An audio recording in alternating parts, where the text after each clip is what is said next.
to Virtual Mimics and Gimmicks, where a bunch of idiots pretend to know what they're doing and in the process torment me with their vicious mockery. I'm your friendly neighborhood dungeon master and player punching bag, Anastasia. Playing Troy, our half-wood elf ranger with a taste for bear blood, is Sean. We've got Ryan playing Viren, our verbal cleric who prefers liquid courage, and Tatiana playing as Poopers, our wily tabaxi barbarian. Finally, we have Amanda playing Eravir, our sexy high elf sorcerer with hair and heart of gold. And with that, let's jump straight into the recap. Just organize my tabs a little bit, and let's get going. Last time on Dungeons & Dragons Ball Z. After witnessing the appearance of the tear in the sky, the first definitive sign of the oncoming ruin, our heroes wasted no time setting out for their next quest, another mission to reclaim an artifact, which is one of the tools needed to stop the ruin. Little is known of this artifact other than its location somewhere in the northern reaches of the Arsenal Desert. After a quick pit stop in a village where our heroes fought a nightmarish night, leading a legion of undead stole someone from the village folk who all died in their sleep, the party continued on toward Arsenal. The next stop was at the Warden Outpost on the Arsenfell border, where the party was greeted by Lozanne. One short fashion show later, our heroes boarded the camels and were ready to go. They headed into the desert, falling prey to the vigilance of a wandering tabaxi tribe before arriving at the designated landmark, an archaeological site at the grave of the legendary hero and savior of the second ruin, Virgil. Our heroes weren't all that impressed by this and left almost immediately, but Viren did witness a strange vision which displayed creatures in the phantasmal shackles overlooking a room of mirrors, while displaying silhouetted reflections. From here, our heroes wandered north in search of any sign of the artifact. Instead, during a sparring match with their new ex-magistrate friend Cleo, Poopers ripped open a tear to the fire elemental plane, through which stepped two fiery creatures that put up a tough fight before retreating, and I'm over time, but that's okay. Now, let's find out what happens next on Dungeons & Dragons Ball Z. Yay! Yay. You also had two songs playing at once. You Really? had the island song play. Oh, my bad. I Can didn't you- even hear it. Yeah. Can you move your microphone a little bit closer to your mouth too? Then you can hear me breathe. Okay. Okay. That's You know good what's funny is I never started that song. It was just playing from last time. It's just such a good song, though. It's just so good. So, All right. Now, one thing that I didn't actually get to, I had one more line in this recap. Just as they were about to carry on in the morning, our heroes spotted an onlooker, a feathery, scaled creature dressed in colorful robes. So, that's where we are right now, is we had just uncovered this creature, or rather Poofers had, as it was hiding in the sand. And it kind of like, not recoiled in fear, but so much like caution, and said, don't, no kill. Okay. And I dismiss my sword and it disappears off my back. Go, not gonna kill you. Hello, I'm Poofers, and a frog, which this creature may or may not have ever seen before, jumps out in front of me and pats through the sand. This lizard creature gets down on all fours and kind of like inspects the creature, and then just takes it in its jaws entirely and crunches down. Oh, okay. That might go away after a little bit, but I guess that you know what? It's fine. Hey guys, I found someone. Come over to where Poopers is. I come over. Walk up. The lizard folk lady kind of like scampers backwards a little bit and looks up at all of you with very wide, curious, and slightly fearful eyes. Hello, we are friends. We're not here to hurt you. We're just hanging out in the desert. Wait, I've never seen anything like you. What are you? You can do the magics. The magics. Yeah, we can. I mean, most of us. I mean, a little bit for me. A lot for them. None for Troy. She kind of like gets up on her hind legs again, which brings her stature up to well over 7 feet tall. This is a large creature. Oh, in fact, I thought imagine she this was being like a my size. small creature. no, Wow. she is large. Wow. They are very large, and she's dressed in kind of like very colorful, kind of very stands out from the desert. Bright blues, bright reds, bright oranges. Almost like tribal garb with a nice gold necklace around like one of the thick ones that you would imagine, like a more Aztec style kind of piece there. And she's got a feathery headdress on, and which matches her own feathers. And she says, "Can you do more of the magics?" Yo, yeah. And I hold out my hand, and I minor illusion a little unicorn on it that's just like spinning as a 3D model would. And she kind of like gets on all fours again and approaches very, very deftly. They move very quickly through the sand and comes up and like sniffs at your hand, and she says, "Is this tiny creature real?" No. And I dismiss it, and it just blows into sparkles. She kind of claps, and it's very like scaly, and she's got long claws, so it doesn't make the greatest sound. She says, we don't have much magic back home." Where is home? "Oh, we are a very reclusive people. I should go." Wait. How do you speak common if you're reclusive? Most of us learn the common tongue to speak with the Baxies. Well, I'm a tabaxi. Yes, I thought this might be a tribe, but it turns out it's many, many great exotic creatures from foreign lands. Well, I mean, we're kind of a tribe, aren't we, guys? Definitely. We are the Scaly Six. Sand scales. Boo! Boo! Well, We're looking for shelter. Could we, by chance, come back with you? no, I think that's a very bad idea. If you are a tribe, do you have the bugs for sale? The ones that make the nice dyes? Bugs? I have a lot of bugs. And I open up my satchel of bugs. She kind of like gets real close and pulls through them, and she's no. The blue ones and the red ones that make for vibrant color. Oh, I think she's talking about No, you haven't seen. Have you guys seen any blue or red bugs? I haven't, but don't all the colors make you stand out against all the sand out here? How can that be good for camouflaging? Dangerous? No need. We are the primary, the top of the food pyramid here. And she kind of like licks her teeth. What about the giant things under the sand? Oh well, home is not in the sands. It is in the rocks that the worms cannot get through there. Sandworms, rocks. Okay. If we get you some of these bugs, can we come hang out? No, it's a very, very bad idea. The lizards do not like outsiders. But what if we like them? Well, they might kill you and eat you, but if you want to take your chances. Don't you think they'd like our magic? And I do this, and a little rainbow appears as my hand. She looks impressed, and then like kind of like tries to shake herself out of it. And she says, the southern creatures can do magics, but only the pharaoh may do magics in the lizard kingdom. Oh. What is your name? She kind of like pulls herself up and like brushes the sand off of her clothes and says, "You may call me Seki." Seki? Seki. Oh, hello, Seki. I'm Erebir. Troy. I'm Beard. Chloe. She doesn't talk much. Chloe. The red dude's Magnus. These names are very soft, hard to say. Yeah, I mean, I get that. We're kind of a soft bunch, big ol' softies. Yeah. So, is there anything that we can do to help you, or are your people in need of help or anything because of that big thing in the sky? Because we're trying to help with that right now.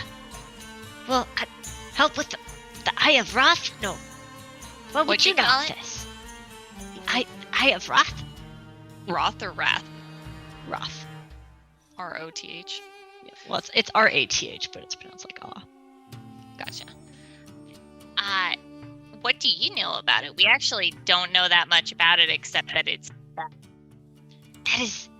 That is the sign of the oncoming evil. Zook is very displeased with the current state of Ashri. You guys, Who is Sook? Well, our god who looks over us and promises the harvest and the swelling of the waters. Sook is. Hold on. Could you repeat that? Sook is displeased with somebody, or somebody's displeased with Sook? He is displeased with the direction of our great city. She doesn't like what? Why? What are you guys doing? Did you change something? Are you doing something different? There is great distress among. I shouldn't talk. This is for lizard souls. You're among friends here, okay? We're all really nice people. We just fought some fire people. You know, we're good. We're helpers. You cannot. How can you help with Zook's anger? And then I hold my hands up and I go, magic. Even though I don't really use it that much, it's about all I can do. I think that would anger him more. Only the Pharaoh may perform magics. You're muted. Well, how about some good old-fashioned slashing? And I summon my sword and I do like a cool pop. Oh wait, I probably should not do this again. And I like slowly do cool moves, so as not to tear open the air again. I don't know how outsiders would quell his wrath, but no. I'm just a palace artist. I shouldn't bring back outsiders. You're an artist. I also am an artist, and I pull out my little journal. It's got like actual scientific depictions of like little monsters and bugs and things that I found, and then among that is just doodles of random crap. So I show her all of my beautiful drawing. She looks over these with kind of a stoic impression and like nods once in a while, and she says, This is not befitting of the Pharaoh, but of the Pharaoh. I suppose it is good for the Southerners. You should see what we have on the side of our moving home. It's wonderful. Both sides depicted in full color. Rainbow, awesome flames, you name it, it's there. But we couldn't bring it here. Okay. I should get going then. Poofers, you're making this awkward. What am I doing? I'm the only one talking to her. You guys, do something to make it awkward. So quick question. We were headed north previously, just as a recap, right? And then we were Yes. ambushed. Mhm. It's Seki, right? Seki. Question. We were heading to a gravesite, weren't we? You are coming from a gravesite. We were coming from a gravesite. Yeah. Yeah. So where's the location that we're going? You are wandering north because all you know is that the artifact was north of the gravesite. Gotcha. Did we have a pinpoint of where it might be? No, No, you can't something track big. it because all of the like winds kind of scatter the magic essence that's left behind by it. So they couldn't track it. They just know it's north.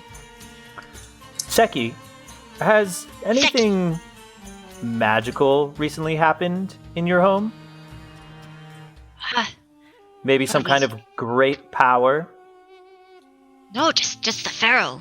He came to the throne just over a year ago. He can do many great magics. I see. So, does he show how he has these powers, or did he come with them, or did he just randomly all of a sudden get these powers? No. The Pharaoh always has magic. Only the Pharaoh. We lizards are not typically capable of the magics. Only the Pharaoh who is chosen by Zook. Is the Pharaoh also a lizard? Yes, of course.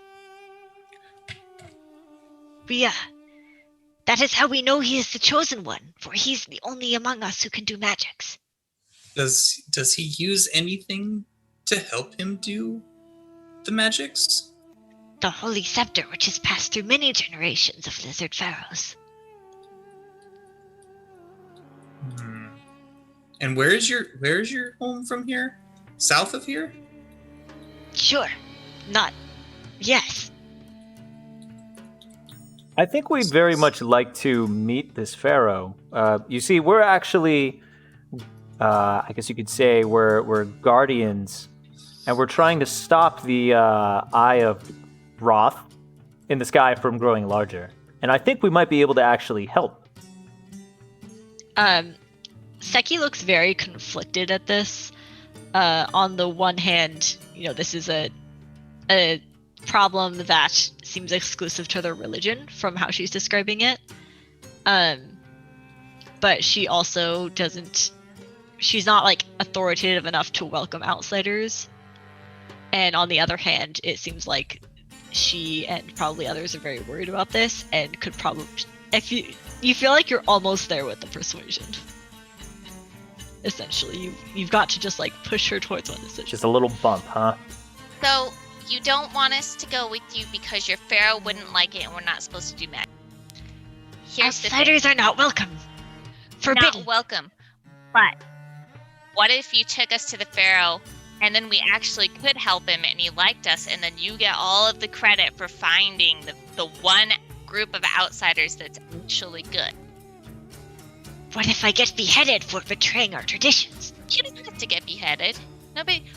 Okay, how about this? How about we just accidentally follow you or accidentally find where your people are? That way, you didn't let us in, but we kind of arrive. You know what I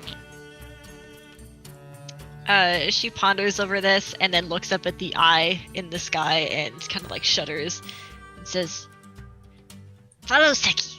And turns and starts walking on her hind legs instead of her forelegs, which she seems much faster on four, but is being respectful of you. And starts leading you into the sands. Now, on the way, she imparts a lot of information to you. The voice kind of hurts my throat, so I'm just going to communicate this out of character. The lizard folk are not friendly to outsiders. In fact, they're quite unfriendly to outsiders. And traditionally, well, not traditionally, they are all actually incapable of magic, and the only one among them who can cast magic is the pharaoh, who is the chosen one or incarnation of their god Zook. So magic is kind of the mark of the divine and the right to rule. They do know that other races in the south are capable of magic, so, the fact that you can cast magic may be interesting to them, but not necessarily surprising or like the sign of a god or anything like that. And she would also explain to you that Zook is their god that basically protects them and allows them life in the desert, makes the rains come, the crops grow, and the herds sustain. Stuff like that. So after a few hours of walking, she was out scavenging for art supplies, basically, colorful bugs, looking for tabaxis to trade with, as they usually have, such dyes and everything. She leads you towards a cliff, and you look down over the cliff, noticing that the terrain has become significantly less sandy and more rocky. It's like the really dark, rich, red mesa kind of rocks that you'd see. So you climb up a cliff like that and look over into a deep valley of redstone and a little bit of sand. The cliff gives a really great view of this valley, and it overlooks a kind of reddish-dyed river that cuts through the valley. And throughout this flat expanse below you are scattered enormous and numerous pyramids, as well as temples and probably tombs carved into the cliff walls of the valley. Deeper within, still quite far away, you can see the beginnings of a collection of stone houses and burrows that eventually grow in density, leading up to the walls of what must be a city. And in the very far distance within the city, the farthest end, you can see the outline of a large palace. So as you approach this overlook, Seki turns to you and says, "This is Ashri. I cannot guarantee your safety beyond this point. As I say, lizards do not like the outsiders. You're putting your lives at risk by coming here. Do you understand?" Yes, thank you for the heads up. You should go before they see you with that. Well, okay. I will keep eye on you in case you are threatened. And she gets on all fours and scampers down. And you guys are alone for a bit, overlooking this valley. Before you follow her, there's kind of like a ramp that they've carved down to get out, so you can follow her down that. Do you guys think that we should hide our magic until we need it? Well, I think at the very least we need some reason to be here so that we can get close enough to the Pharaoh. I mean, we could claim that, you know, we were called by some divine presence to fix the Eye of Wrath. I don't know if they would. we're gonna have to kind of tilt into their system here. It seems like they're gonna be pretty set on that. So Cleo speaks up here and says, well, I don't want to, overstep my bounds here, being new to the party, but it does seem like they are quite intelligent, so you might want to be careful not to insult their religion by assuming it. Maybe what we should do is say that, like, leave it more vague. Like, we were called here by divine power to aid you guys, but not claim knowledge of it. Just be here like, oh, we had a calling to be here to help a people in the north of the desert, kind of thing. And then they can make the assumption. I like it. Works for me. So how are we gonna get from here all the way to the palace? Under cloak and disguise, or I don't think we we just should gonna stay walk there. through? I think that's maybe we should just demand to talk to the No, emperor. I think we or should something. introduce ourselves, Or and request. hopefully they don't attack us right away. I think we go with asking and manners. in We this should look instance. as unthreatening as physically possible, and I dismiss my sword. Look, just a tabaxi. Ooh, look at me, I'm a tabaxi. I think that's Okay. probably the best route until we at least figure out, does the Pharaoh have some kind of involvement, which kind of sounds like it, that he may have something to do with another artifact. Mhm. So- Barry, can you detect magic here to see if you feel anything, since we're really close? I was just going to ask our DM. Do I sense anything about the artifact? I don't think the range on detect magic is that big. Yeah, but you were saying also the winds and just like me having So that maybe weird since vision. we're here, there'd be like wisps of it or something.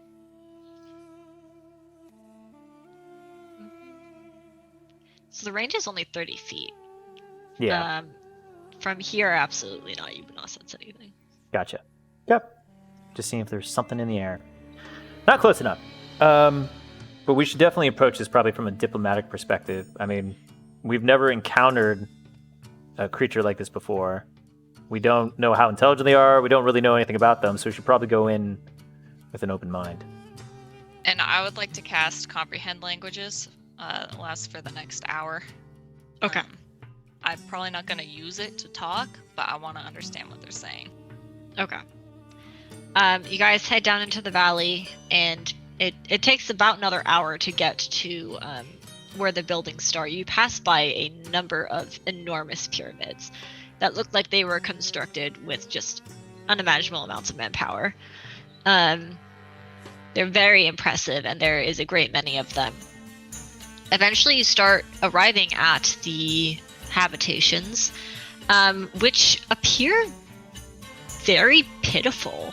There are a great number of lizard folk here, all dressed in kind of rags and just a very, a pittance of anything. Whereas Seki was dressed in these kind of like very nice, colorful robes that are, they seemed a little bit too She nice said she for was travel. like an artist in the palace or something. Yeah. These are clearly like peasants or less. The few that see you that aren't off doing work are very fearful of you. They don't seem like they have the knowledge or power to fight you per se, so they kind of just like cower and hide and watch you walk through. Nobody gets close to you. Eventually, the buildings start to grow in density. They get a little bit sturdier rather than just being, maybe tents or kind of hovels carved into the ground. They get a little bit sturdier, a little bit bigger. It's still not nice. And then you arrive at the gates of Oshri. And upon seeing you about 40 feet away, there are 2 lizard folk guards adorned with sort of like feathered armors. You don't know what kind of materials underneath it, but it is outwardly adorned with like colorful feathers. And they have spears in their hands, and they run up towards you, about 5 of them, and all point their spears at you. And demand in common, drop your weapons! How did you find this place? We were called by some kind of divine calling to help the people in the north with the thing in the sky. Hello, we're friends. We mean you no harm. We've been traveling through the desert for days now. And they kind of like jab their spears closer. Divine power, explain yourselves. We have connections with the divine plane, and they bid us to come help a people in the north of the desert. And so we don't know much about you, but we've come to find you. And they turn to each other, and one says in a language that none of you know, but that Poofers can understand, did the seer speak of this? And the others all kind of just say, like, shake their heads no, not that they know of. They argue back and forth for a little bit about what to do here. And you're kind of drawing a crowd of some of the peasants that are around. And before long, the kind of head guard here says, fine, we shall take them to the palace and let the pharaoh decide, but do not let them out of your sights. And he turns to you and speaks in common again. Surrender your weapons. You are not welcome in this city. You will be heavily surveyed, but we will take you to be judged. I turn out my pockets. I have no weapons on me. Although I think I have javelins somehow. Yeah. I hand those over. They can take my mace. That's fine. And the shield. Yeah, that's fine. I hand him my bow and unsheath my scimitars and pass them over. I take out the one dagger that's on my hip and hand it over. Okay. They kind of inspect you up and down, look for any other weapons. I think that you guys have actually handed over your visible weapons, so that's fine. Cleo would begrudgingly hand hers over. Say that Magnus is still in Redcliffe, because I don't kind of want to deal with him moving around right now. So he's not here right now.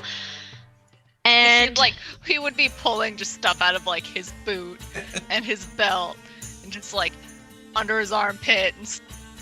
Like 10 minutes later, we're just like, are you done yet?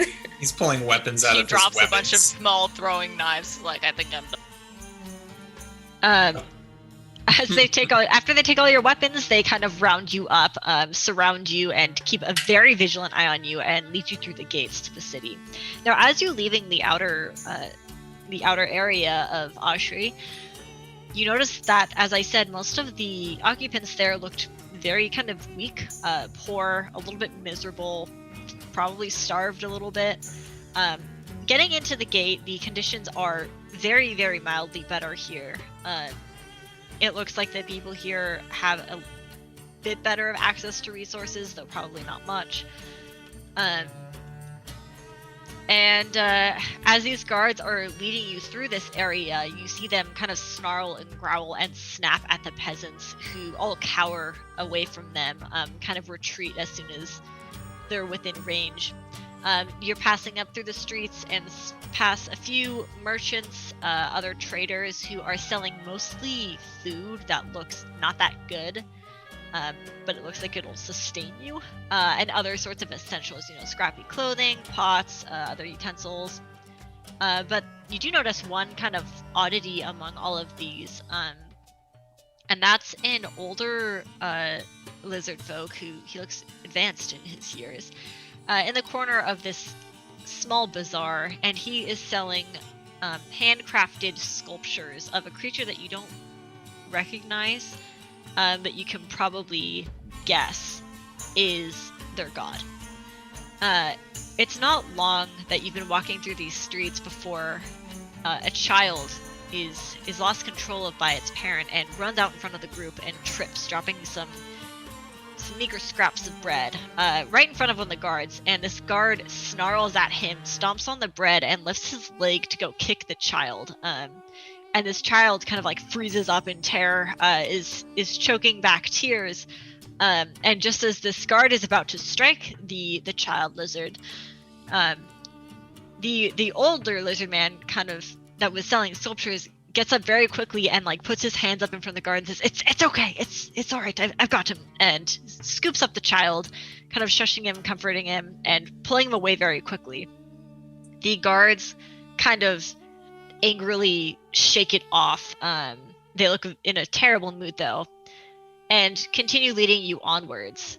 But a few steps in, the guard in front of you trips on a rock and stumbles down to his knees. The peasantry around here kind of stifle a laughter at this, which makes this guard incredibly angry, and he lets out a roar that silences the crowd. Biren, with your incredibly high passive perception, you hear a particularly jovial, stifled laughter from the child that was just saved, and you go and turn to see he and the older lizard man kind of chuckling a little bit, and the older one winks at you with a smile before turning and continuing on. And then you look at where the guard had tripped, and whatever he tripped on was like probably a rock or something, is nowhere to be seen. After this event, you know, you've done your best to keep quiet. These guards are very intimidating, as well as very large. They are much larger than Seki. Eventually, they take you all the way up through the city towards a glorious palace, lined with gold and other vibrant colors that complement the healthy-looking and very colorful feathers and robes of the occupants of the palace. These are mostly guards, servants, probably like counselors and other government officials and stuff like that. The people here look very healthy, very well kept, everything like that. And from here, you're led up through these chambers of the palace to what is essentially a throne room. And sitting on that throne, elevated above the rest of the room, is a beautiful blue-scaled lizard folk who has a classic, like feathery pharaoh-like headdress on, and he's got a tall golden scepter in his hands as he sits upon this golden throne. All around him there are servants fanning him, and they are also dressed very nice. They are palace servants. They are expected to be, you know, presentable. And the last thing that you notice about this scene is a few other lizard folks standing in the corner, a couple scribes, one very official looking one, and that the pharaoh looks fairly young. He kind of looks at you enter the room with some Wait, does he look like child young or like a young adult? Like a young adult. He looks at you with at first kind of like he like that trademark, "I'm high and mighty above whoever just entered the palace," and then realizes that you are not in fact lizard folk and looks at you with extreme interest and kind of like leans forward and starts like tapping his claws together playfully, like ready to do whatever is interesting that just walked in. I guess I start with the bow, kind of like motion for the rest of us.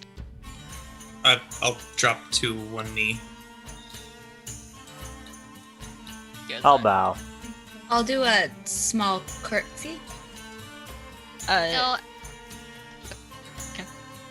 And so he turns to the guards and says, What's the meaning of this? There's outsiders in our walls? Do you not know of protocol? And the guards are about to speak, but you say something. yes, hello, Pharaoh. We are here for divine purpose, at your service to aid with the tear in the sky. I have wrath summoned you. What would outsiders have anything to do with our god? The The tear in the sky can be seen from across the world. It's very evident that something is wrong, and we were told by a divine power to come and aid the wise and powerful Pharaoh in the north of the desert. We don't know much about your people, but we are here at your service. The Pharaoh casts a glance over at that official-looking lizard folk who was standing off to the side, and that individual looks particularly hostile and angry, and kind of like begrudgingly approaches the Pharaoh, and they begin whispering back and forth. And before that one nods and walks off. It says, "We've had no word from the seers of the arrival of any divine influenced outsiders." That may be so. These are strange times. Did you notice there are obviously strange things happening? In dire times, the visions might get clouded that come. We barely got the instructions. Usually we're very attuned with the divine plane. Well, Reshin has gone to retrieve the seers. Now, tell me of how you found this place. We were guided by the divine to the north of the desert. And which divine led you here? Surely it was not our savior and our protector. He serves only us. We actually don't know. This was a new power to us. We had no knowledge of your god until we came here and heard from your people, but we don't know exactly who sent us here, only that we were to aid the Pharaoh. Roll a deception check on this.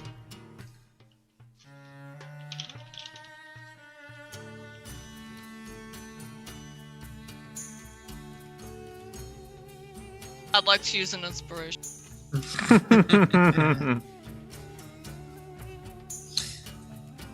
Not very helpful still.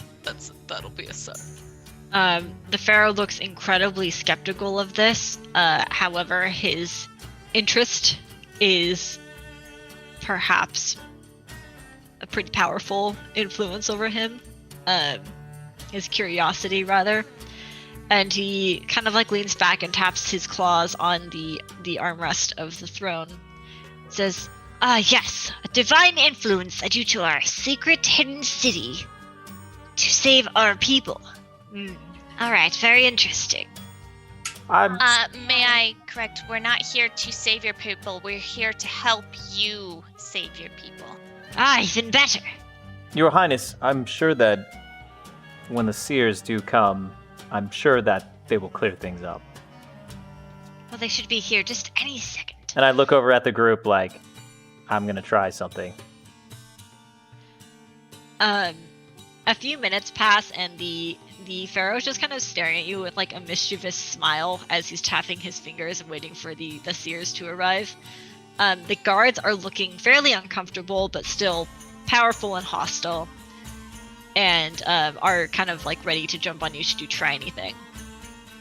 A few moments pass, and the official-looking lizard folk, who the Pharaoh had named Reshin, arrives back and is followed by a couple elderly lizard folk dressed in very kind of scholarly or kind of like monkish robes, and they are carrying a little orb, a little glass orb, and the Pharaoh says, they've arrived now.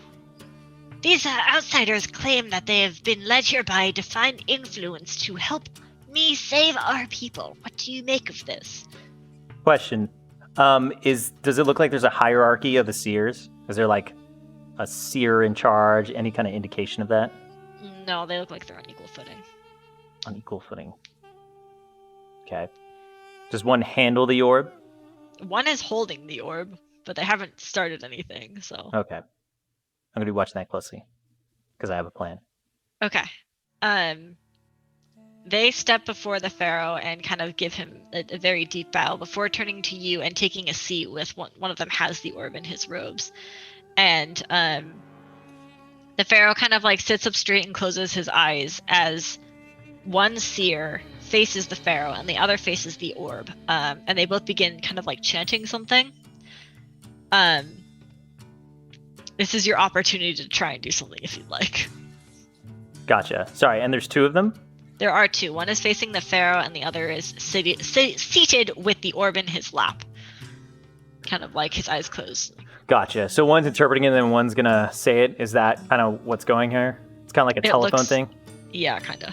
So what I'm gonna do is I'm gonna cast Modify Memory on the one using the orb to basically modify its recollection of. Basically, I'm gonna incept it into thinking that yes, we are here, and yeah. Wow, I thought that spell would take much longer to cast than 6 seconds. This is one of my favorite spells, by the way. I've used it many times. Which is, I guess... Well, actually, I had it and I intended to use it, but I never got to use it. It's the better description.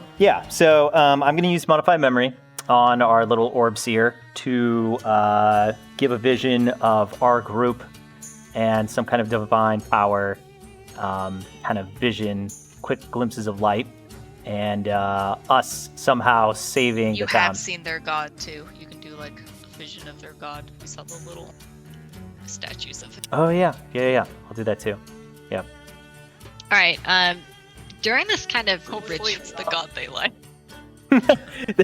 That is not God, actually. That is that's their devil equivalent. During this kind of ritual, the pharaoh with his eyes closed kind of, for a moment, seems to like shudder and assume a different sort of posture and presence. And he begins muttering something while the seer closer to him is observing very closely, listening very closely, and interprets whatever the pharaoh is muttering, turns, and this is not in actually, can this spell work on this language? No. We're gonna say this is not a like Stupid magical language. it's like the equivalent of like Latin or something. So you wouldn't understand the meaning of it, let's say.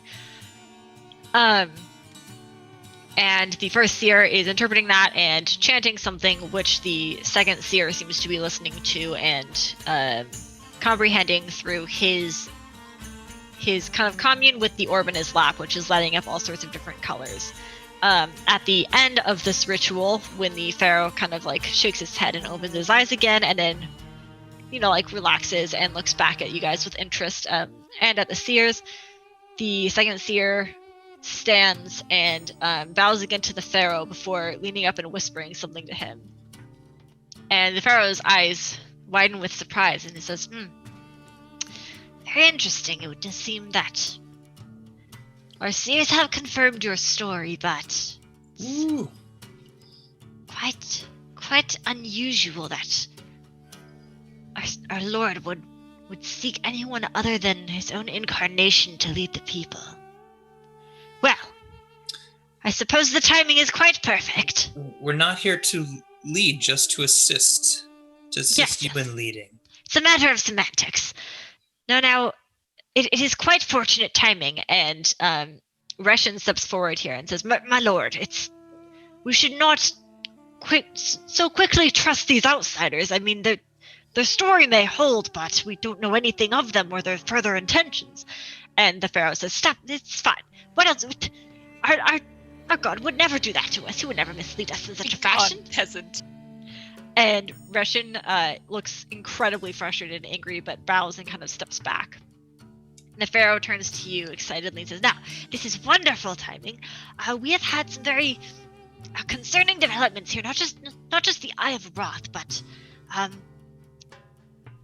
what brought that Eye of Wrath on? Now, you see, our god Zook, I will explain as you are outsiders and would not know, has a very, very sincere fondness for tradition and our history and our practices. And, well, there has been some rabble among the peasants about a threat to the throne and to Zook's divine rule and choice in ruler. Now, the seers and I have interpreted this as this appearance of the eye as an indication of Zook's anger at this sudden rabble and discussion. And why nothing would anger him more than the disturbance of our tradition or the order of Ashri. So it is vital that we must pursue this rabble, this mutterings of rebellion, and crush it, if you will. Now, any sort of dissenters would certainly find strangers as yourself, especially those capable of magics, attractive allies, so perhaps you can aid me in finding out these seeds of rebellion and putting an end to them. This will certainly please Zook and see the Eye of Wrath destroyed. Your Highness, has there been any strange occurrences besides the Eye of Wrath in the sky within the past year? Any sources of change or any objects which just feel wrong? We in our travels have been led to visions of items that might be influencing people, maybe giving them wrong ideas about who should rule, etc. So if you have anything like that, it might be worth bringing up. Well, the harvests have been less fruitful the past year, and the conditions especially intense and unforgiving, and this is what has caused the people to question the authority of the divine ruler myself. But was there anything brought in via trade, any new treasures that your palace had acquired in the last year? of course not. We do not accept business from outsiders, only the trade of the backseas, and all goods pass through official channels. Of course. I just thought it was worth asking so that we could resolve this quicker. Have you brought something in? We have brought nothing but ourselves. Well, in that case, I suppose the most expeditious order of things would be to allow you passage through the city for the next few days. Now, I'd like this matter resolved before the Sakrash Day, which is in 5 suns. If you wander through the cities, you will no doubt be approached by those who seek to challenge the throne, and thus you can report to me. Is there somewhere particular we should dwell while we're here? You may take refuge within the servants' quarters of the palace, but you have free reign of the city. Just carry these, and he snaps at one of the scribes. Carry one of these sigils around so the guards know that you have passage. And some of the scribes quickly drop some paperwork for you, essentially, to carry around. He says, now, we, as you may have noticed, are not quite fond of outsiders, but as long as you present these, which are inscribed with the sigil of the palace, you should be all right. Try not to challenge the guards. They are quick to act and typically very hungry, so. Okay, Your Highness, we will do our best. Are there any areas of the city that are worse than others in this matter? You may refer to my advisor Reshin for that. I have other matters to attend to, and he snaps his fingers, and some servants with a raw meat platter come in. Cooper's kind of eyes it hungrily, but does nothing. And he begins picking at that and shoos you away. And with that, you turn towards Reshin, who is in in one of the darker corners, kind of brooding, and he's got his hands behind his back, and he immediately turns and begins walking down a hallway, expecting you to follow. We follow. All right. Let's see. Now, Reshin is speaking forward as you guys are following him, but he says, "Now, our Pharaoh may be quite trusting of outsiders and quite excited at the prospect of something interesting as this happening. He's very naive in this way and inexperienced, but I am not so easy to convince. I cannot disobey his orders or stop you from doing as he commanded, but know that you do not have my blessing to be here, and I will help you only to the extent that my duties are required of my duties." He takes a deep sigh, rests his throat a little bit, and continues. This city is quite well established in its distributions and patterns, and those outside of the palace are nothing more than servants, slaves, and providers of, well, let's just say necessities for the palace. All is dedicated to the worship of Zook and his chosen ruler, his new incarnation, if you will. The entire city is, well, under suspicion, for lack of better terms. The outermost habitations outside of the walls are likely not going to be the home of any insurrection, as the individuals there have little time or education or power to do anything other than work as they are commanded to. Thus, I would limit your investigations to within the city walls. How long have you been in this city? Is it Russia? Russian. Russian? Yeah, Russian. Does he have white scales? No, he's gray. He's not Or- white Russian? Okay, No, it's Reshen. got it. Russian. Russian. I, as with all inhabitants of the city, have been here my whole life. I have served the palace for many decades, and the current pharaoh for as long as he's been on the throne. Was he a prince before? Who was the previous pharaoh? And His did the father, people of like the course. pharaoh? Well, all adore the pharaoh, for he is the incarnation of our god Zook.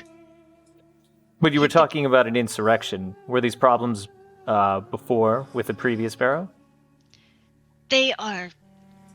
There have always been complaints among the rabble, but they have taken a more solid form since the ascension of our current pharaoh. Was there something that they would perceive as foul play? Many believe that the preservation of the bloodline, as the pharaohs, is suspect at best. However, I think it is no secret to us within the palace that those of superior noble bloodline should, without a doubt, be subject to continued prosperity and success here. Of course, Why of would- course. Why would our lord ever choose a peasant nobody to be a pharaoh? Where do these powers channel from? Is there a place of prayer, or Our Or does pharaoh it is an just come from the incarnation pharaoh? of the god it's himself. He is the chosen one of the god and a part of him in a way. Only the pharaoh has ever displayed any sort of magics. And that is how we know who the new pharaoh is. that makes sense? What kind of powers has the pharaoh used? He has powers of communication with our Lord Zook, which you have just witnessed within the throne room. He has powers of domination, for lack of better words. His authority is unquestionable. He has powers of destruction should he wish to wield them. He is in every way magical and superior to all others. All of the divine powers bestowed upon our Lord Zook are channeled, though with less intensity, through the pharaoh. Thank you, Reshan. That's very helpful.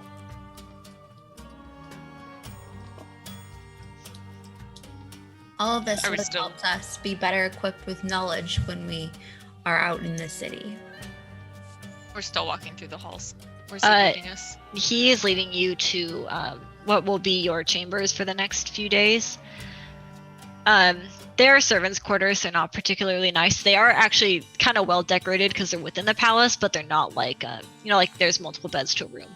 You get 2 rooms in total, so that's it. He says, now this will be your habitation for the next few days. You should find yourself well suited with supplies. Try not to make any requests and bother those who would be otherwise serving our pharaoh. There's one other thing I just have to tell you. Thank you, Russian. I do want to ask, since we did yield all of our weapons to you, will there be any need for any type of means of self-defense if we are an unwanted presence here? You are already an unwanted presence. Your weapons will be returned to you upon your departure from the city. You should have no need for self-defense, considering the guards should have ultimate power over you if the need arises. That being Okay. said, can I locate object on our weapons? Yeah, I think the range of that is like 1,000 feet. Something like They're that. probably like within an armory. They're somewhere in the palace. Okay. I'm just kind of mapping out the scenario. Yes. And with that, he kind of turns and says, "Now, there should be nothing else that you need here. Again, the Pharaoh wishes you to find the party of interest by Sacristay, which is in 5 suns." May I That is ask understood. what happens on Sacrilege Day? Sacristay is the day of sacrifice, where we present our Lord with an offering to ensure bountiful harvest in the coming season and prevent the floods of the rivers. What is usually sacrificed? It changes from year to year. It is a great honor to be selected as an offering to Zook, but this year it shall be whoever the leader of the insurrection is. So we're picking the human sacrifice if we do our job correctly. Or lizard person sacrifice. Sorry. He has been selected already. You are just locating him. So that means you would like us to retrieve him alive Yes, so that he can be dead in a couple days. offered.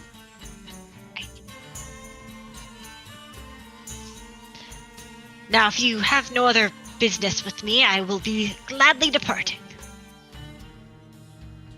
Thank you, Reshin. Thank you. And as he leaves, I look to Barry. I'm like, Barry, do you sense anything here? Can I forgot to ask, but his priority was to detect magic in the throne room. The throne room has an abundance of. Ooh. Let me look up the specifics of that spell before I just blurt everything out. You sense magic in this way. You can use your action to see a faint aura around any visible creature or object in the area that bears magic. There is some divine magic that surrounds the Pharaoh's scepter. Now you'll recall that artifact magic is in part divine. It just also has a little something extra attached to it. It's got some spice. Was there any something on that Was there some scepter? spice? There was not in this room. No spice. Not in the room. Not in the throne room. How about in our quarters? In your quarters, there's no magic. No magic. I think we should go see where they do the sacrifice, if we were able to find out where that is. Also, as we've been going through, I haven't said it yet, but I've been trying to make notes of directions, room locations, corridors, using my cartography tools to kind of map it out. Resham probably would have stopped you had you pulled out paper to do so, but if you're taking like Well, I'm mental gonna. notes- Yeah, just kind of taking mental notes, and then once we're in the confines of where we're staying, I'm trying to recollect as best and just Okay. kind of keep an idea of how to maneuver our way around the what is it? The temple, the castle, the palace, yeah. The palace. Can you roll a history check for me? Oh, while he's doing that, I'd like to look around this room and make sure there aren't any like hidden listening like slots in the wall that could open, etc. All right, Good roll thought. an investigation check. You have an okay understanding of the palace. You could probably make your way back to the throne room, but a lot of the like more nuanced hallways were kind of lost to you. 14. A 14, I assume, on the investigation check. Yep. You give the room a quick look over. It is I mean, it's well decorated. Like I said, there are some rich fabrics hanging from the walls. It looks pretty nondescript in terms of like complexity. You don't find anything particularly suspicious. There are some like foods, like some fruits and meats out on a platter, as well as a like container of water should you need that. All right, guys, what's the move here? We need to locate. We don't even know if it's here. I'm hoping that the Did we artifact ever is here. find out how they choose the next pharaoh, apart from the fact that they show magical inclination? And I go mentally, which I don't know about you, but it doesn't seem like he's really demonstrated any actual magic use. To clarify, so they know who the next pharaoh is because when the first dies, the next has magic, essentially. But it sounds like they only check the wealthy. Yes. Anyways, Cleo says, what are these artifacts that you keep talking about? Shoot, I forgot you were here. So the tear in the sky. Yeah, the Eye of Roth? Yeah, that thing. We're trying to find some magical items that we think might help stop it. Of course, I mean, why not use magic to fight the evil magic thing in the sky? Get fire with fire. That's what Well, I'm saying. You Alright, could try to hit it with your sword and see how that works out. I could try and Next hit time I tried you to with hit my the air sword. with the sword. Hers is no longer allowed to hit anything with her sword that's not a living being. Speaking of which, I'm good with me, Barry, and Erebir are all pretty set, but Chloe, Chloe, Chloe. will you be okay? What's her name? Cleo. Cleo. God, I got the vowels mixed up. Cleo. You're Chloe from now on. Chloe. No! I'm gonna call you Chloe. No, that's not an intimidating name. Doesn't need to be intimidating. She's part of our group. We're not intimidating. Are you okay without your weapons? I don't think Troy is. I then start like undoing my pants, and then I move my skirt around and pull out 2 daggers from up my dress and hand one to each of them. Where were you keeping those? Don't worry about it. I grab it with like the tips of 2 fingers. Napkin. Cleo just like Yes, I have my napkin. rejects Yeah, it wrap it and in the then napkin. cracks her knuckles and go like punches a wall and like backs up, and there's like a little bit of crumbles coming down, and she's like, I think I'll be okay. Yeah, I nodded like. I do the same, except it doesn't crumble the wall and clearly hurts really bad, but I do my best to remain my composed. I'm like- face. Impressive, and I take one of the daggers and put it back into my thigh holster. Actually, so- Barry does not have a divine focus right now, or an arcane focus. Your shield is your arcane focus. Shield's gone. Uh-oh. Maybe we should go try and get our So weapons. your If only detect- your- Magnus was here. Your second detect magic in the throne room was your racial one, and the first one was like an actual cast. Hmm. Actually, you couldn't have even cast that modify memory. Oh well, it's too late. It's over. You know, My while bad. the shield has Albol's A on it, it's actually my Stein that is my my piece. Oh, okay. Well then you can't. That's right. cast He modify found memory on it. found the shield and he imbued it with And it. then I had it. Oh. Yeah, yeah. Okay, my bad. I was gonna It go. wouldn't take away a beer mug. Yeah, Oh, snap. exactly. I'm not gonna make it something that I'm not gonna be hanging on to the whole time as I take a long sip. I say, clearly I don't need this, but as I'm cleaning the dagger with my napkin, I'll just hold it for a while. But I take offense to tuck that, okay? Okay. I want to see Troy do some double dagger action with his fighter abilities. I have no idea what I can do now. Guys, so what's the plan here? We have to locate the artifact if it's even here. And then we also have to act like we're investigating these people. And then we have to get out. Maybe save a sacrifice. I don't want to see a sacrifice. But we have to be able to leave here. I think that I mean, the sacrificial area might be a good place to check first. maybe the artifact is using these sacrifices to fuel it. And we should check out potentially other areas of focus in town. When we were Insight from walking me? through Baron. insight, she wants you to roll insight. Roll insight? When Sure. we were walking through the city, was there any like large temple structure with a diving board type thing that somebody could potentially be kicked off of into like a river of death? Or kind of like thing? a big old table, maybe stained pretty blood red. Well, if you look at the nice map that I laid out, there's That's, that tower. +9. That's a Which one? 26 insight. Yeah, H. Tower H. Okay. It doesn't look. I don't want to say it's a diving board, but there's like a balcony, and that overlooks Is it the blood river. stained? Does it look menacing and It looks worshipy? very exquisite and royal and fancy. I'm gonna say that's a good bet. It was this 20-something, Baron. A high 20-something. So this is a courtesy from me to you. With the terror appearing, you don't know how that would have affected the artifacts or their presence or their detectability. Things might have changed since the appearance of the tear. That sounds like a bad thing. That I'm sounds just like letting a you we know, have it's to- not like a. We have to man up and find it ourselves.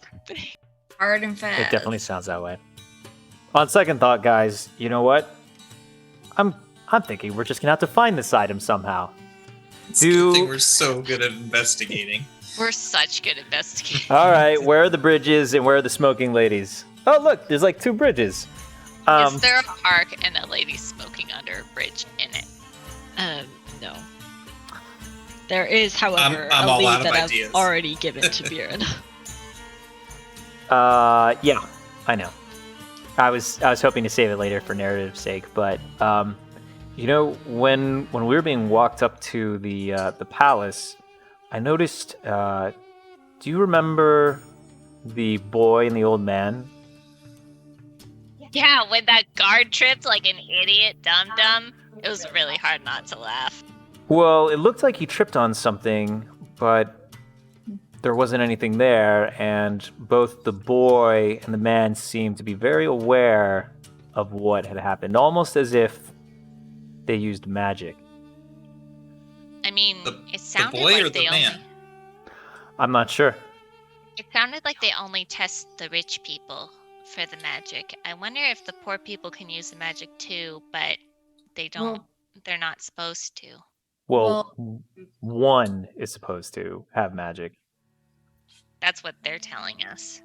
Well, maybe there's a line of those that are not in the palace that actually have the right to rule, but the current line of succession is using the artifact magic to stay in power. Barry, did you see anything in the throne room?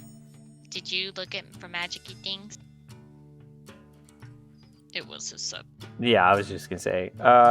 It does seem like what they told us was true. The scepter does have some kind of magic. But did the pharaoh have magic? Was there any magic on the pharaoh when I detected magic? You said there was divine magic. So most of the magic was concentrated on the scepter. There were some on him, some like traces, kind of. It's hard to say whether they kind of originated from him, or Little it was dust particles. or if it was a use of the scepter. It was kind of ambiguous there. Gotcha. However, you did see his behavior during the ritual. Yeah, but I can do that. Yeah. I do that when I drink too much. I really. So Poofers, it's hard for me to tell if the pharaoh actually has magic or not, but the scepter definitely does. So there's a chance that he might not even be. If what they're saying is true and one person wields magic, it might not actually be him. Okay. Well, should we go check out the tower, possibly the place of the sacrifice, and then 2, maybe go track down this old man and the child. I think that's a good plan. I mean, but how do we come at them? Do we come at them with, hey, we know this is wrong and how you guys are being treated? And So I get the feeling from our little walk through the city that there is not friendliness between the elite and the common people. I think I would be, we gotta judge the room, but I'd be comfortable being a little more truthful on why we're here with those people. and then telepathically, I'd like to say, are we comfortable overthrowing the elite at the end of this? That can only go to one person, and if it's to me, I go, hell yeah. I send it out to each of you. I think that that would be the ultimate goal here, which is We could also talk in Clearly, Polish, obviously by the needed. way.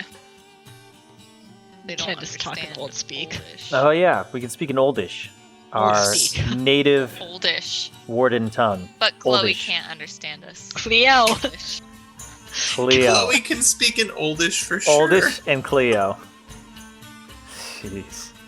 So, I would respond to Ervir that it seems as if things are as they currently seem to be. It may be in the best interest of all the people here that there's a change of power. But we shall see. Maybe the reason their god's mad, if he is mad, is because the real guy that's supposed to be in power isn't.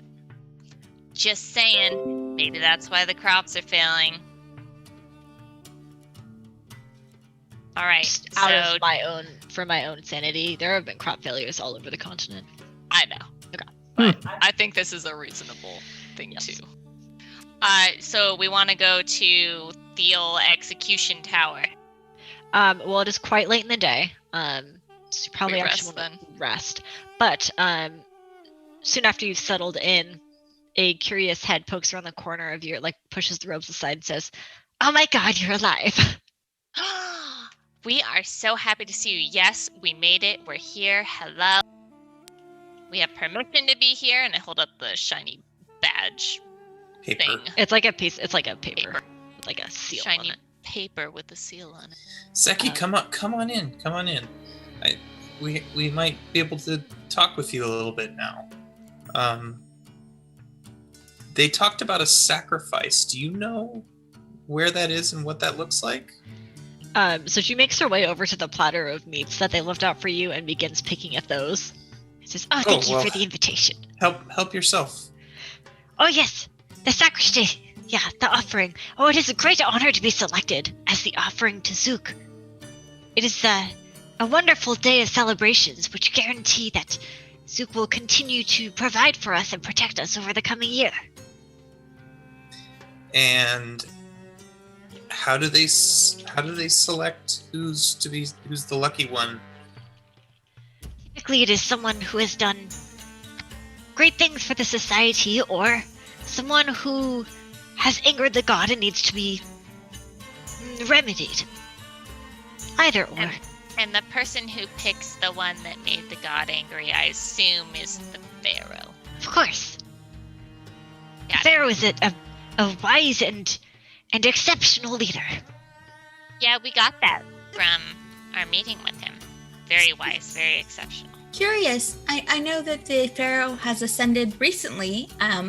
The previous pharaoh, was he old when he passed, or was it a sudden passing? That is very curious that you ask this. Well, current Pharaoh Atsu has been on the throne for just over a year, but the previous pharaoh, his father, well, he died quite suddenly of illness in his sleep. That's terrible. Yes, I it was a just tragic asked because passing. the pharaoh looked of younger years, so. Oh yes, he's inexperienced, but he has done well to preserve our traditions and the way of our people. Of course. The last pharaoh, his father, what kind of magic did he show? Oh, a great many magics over the years. On Sakrish Day and other festival days, he would put out great fireworks and displays of illusionary magic. There was not much need for the destruction, as we had very peaceful days under him, but there were other sorts of miracles that he would perform, especially ones of divination. Where he communes with the god, and the eyes go in the back of the head, and Yeah. that thing. Gotcha. He could see into the future through the seers. Okay. So you like the pharaoh? Oh, I mean, he is young and has much to learn, but he is already a very great leader. A lot of the people in the city don't look like they're dressed as nice as you are. Do they like the pharaoh as much? Well, certainly they are not as fortunate as us in the palace, but I think they are quite content, for this is the way it has always been. They know that through their service they are protected by our god and our pharaoh.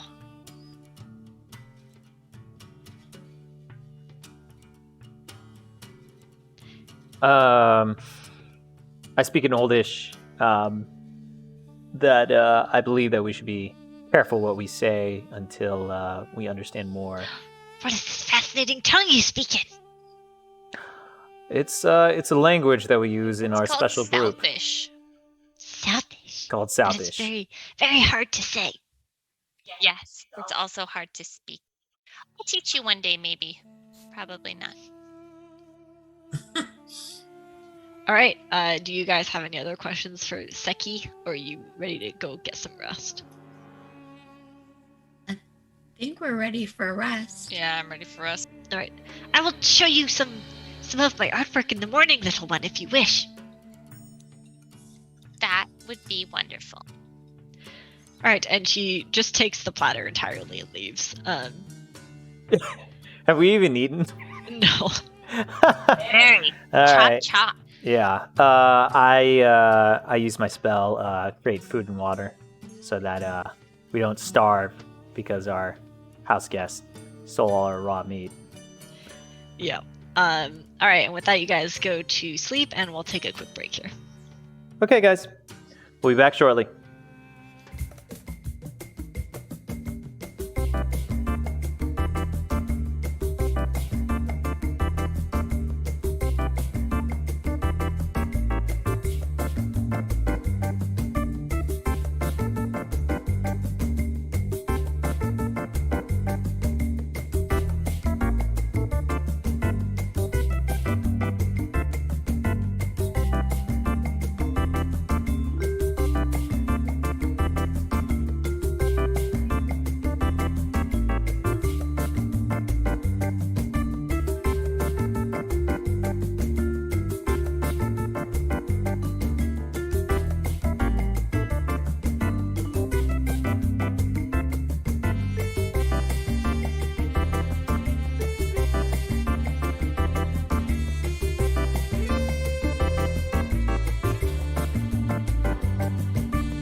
Welcome back. So let me turn music on. That would be good, right? All right. So we had just left off with you guys going to sleep within the servants' quarters of the palace in Oshri. You are tasked with finding the leader of a alleged, it's not a full-blown insurrection yet. It's more just kind of like they're conspiring at this point. And you gotta find the leader so that he can be dealt with and probably sacrificed on Sacrish Day. So it's the morning. You hear some noises outside your room, some scratching noises. But you're in no particular rush to get going unless you want to get going. Well, we don't have that much time, guys, and knowing us at the rate we investigate things, maybe we should kind of get going. We probably should take every spare second we have. All right. You guys get ready pretty early in the morning and head out. The source of the scratching noises outside your room is Seki sitting outside and scratching on the wall, out of sheer boredom. And when you wake up, she stands and says, "Ah, you're awake! Let's go see my art!"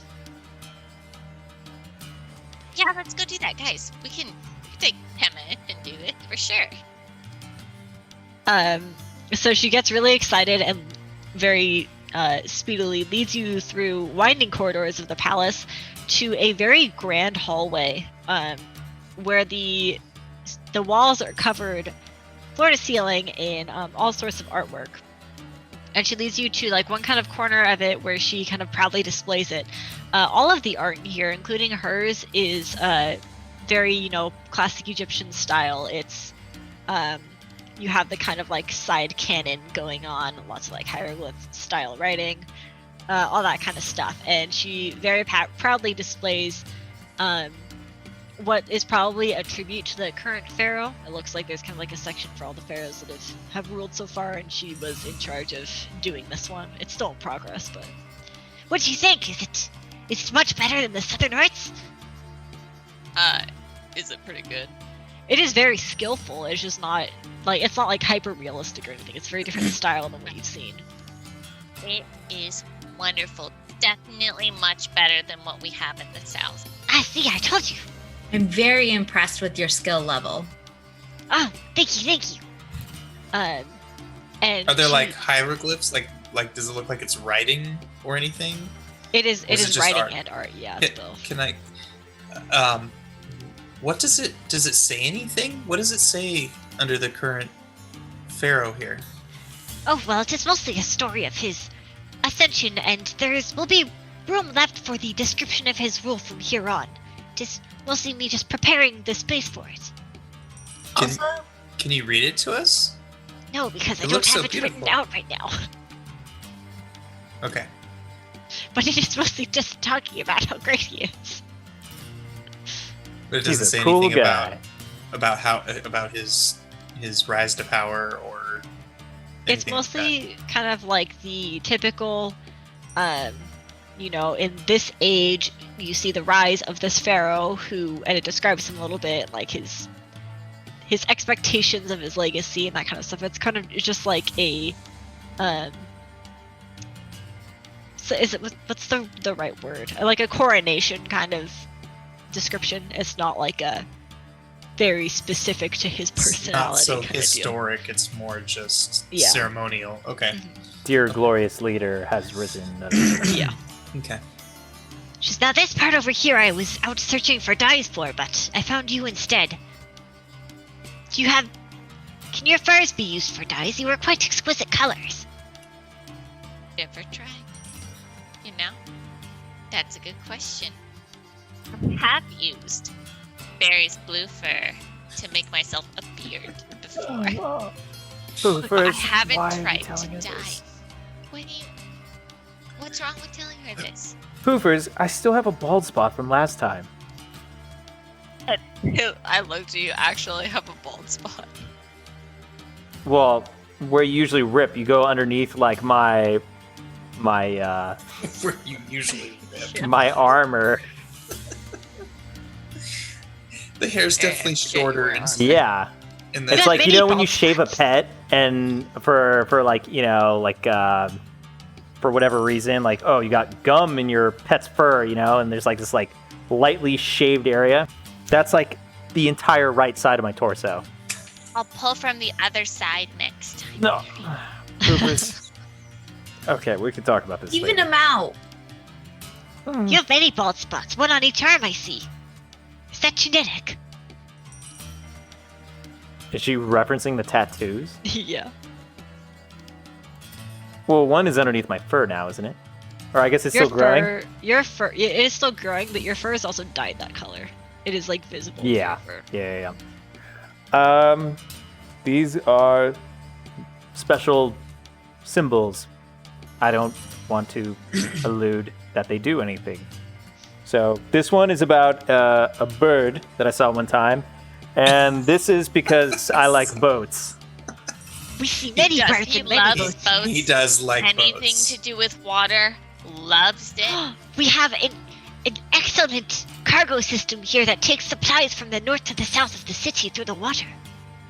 Really, that's interesting. Yes, you are welcome to come aboard. I can show you if you would like. Maybe we could do that at some point. But I think Yes, a maybe boat. we should stick to our original plan of maybe checking out the altar and maybe going That's into true. town. We do need to investigate for the pharaoh now.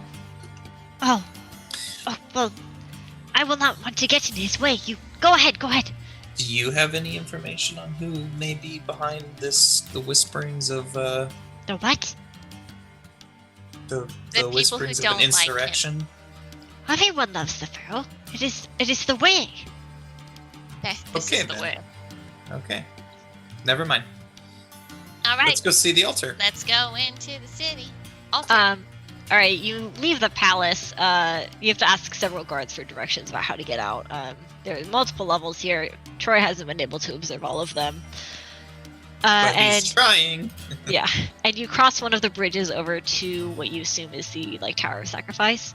There are two guards outside, you know, guarding the entrance, and they say, "What? I heard that there were outsiders here, but what is your business with the tower?"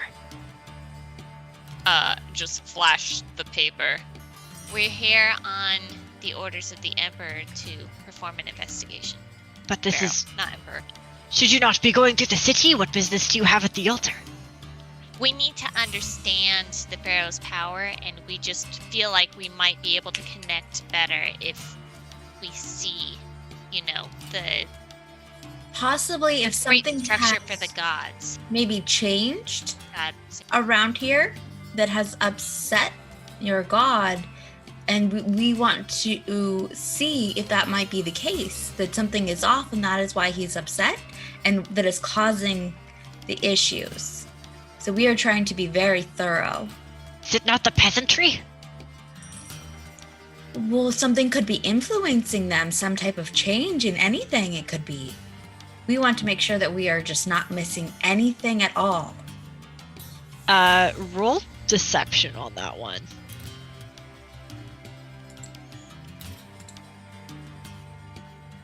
Not great. That was 2 + 7 for a 9. And they don't look entirely convinced by that and say, "We will have to check with the pharaoh that you have permission. These are sacred grounds, not meant for outsiders." How many guards are there? 2. Two. now. Is there anyone else around? I mean, there are guard patrols on the grounds, but you Gotcha. can try and wait for like a quiet moment, maybe, depending on what you want to try and do. Well, maybe we. I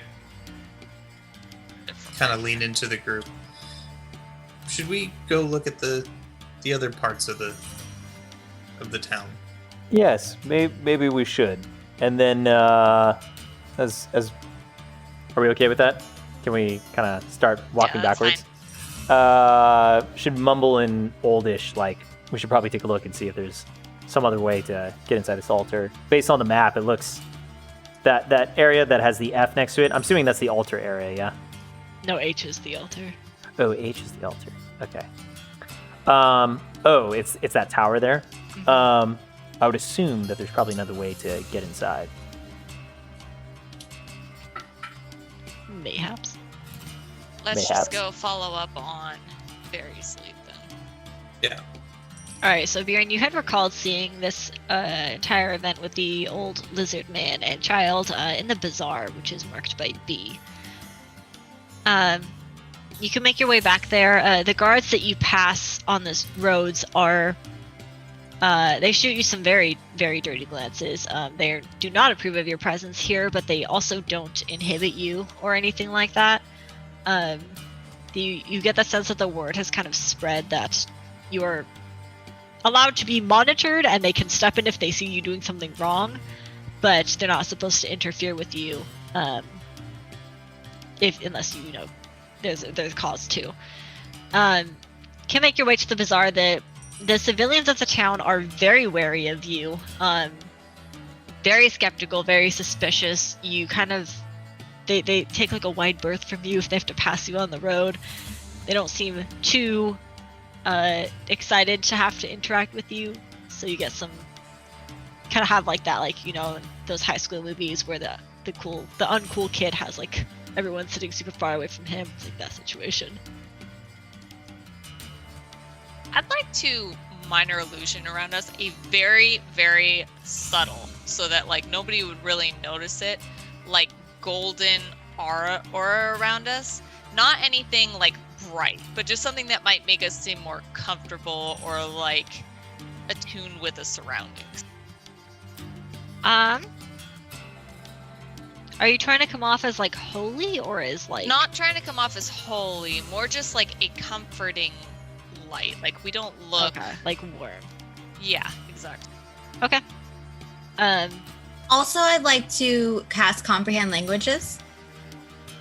Okay. That So is active. Like, so I Go can ahead. try and kind of overhear any conversations going around and keeping an ear out for anything that might seem as like a commentary on their unhappiness of their lives or any type of things like that. A large majority of the whisperings that you hear around you are about you. You know, they have never seen an outsider ever. Some of them think that you are like invaders or evil. Some of them are curious. Some of them are scared. Some of them are interested, and what are like questioning what this could mean for the city. Like, are we opening our gates or something like that? There is not really any chatter besides that and the general business of the day. You don't hear someone like complaining about how miserable they are or something like that. And we go to the spot where it was a young boy, right? Boy Who lizard? had Girl lizard? well, Blizzard? there was a Boy. child and an elder man. Yeah. A boy child, yeah. Okay. Yeah, the child and the old lizard person. Can we go to that spot? So that was right around here on the map, just under the B. You don't see the stall that the old man was originally sitting at with all the sculptures out right now. There are many children running the street, but you have not learned to discern them very well. They all look very similar in their rags and That's scales. They I all guess so. look like lizard people. They all look like lizards. Okay, that doesn't really help. You look like a man.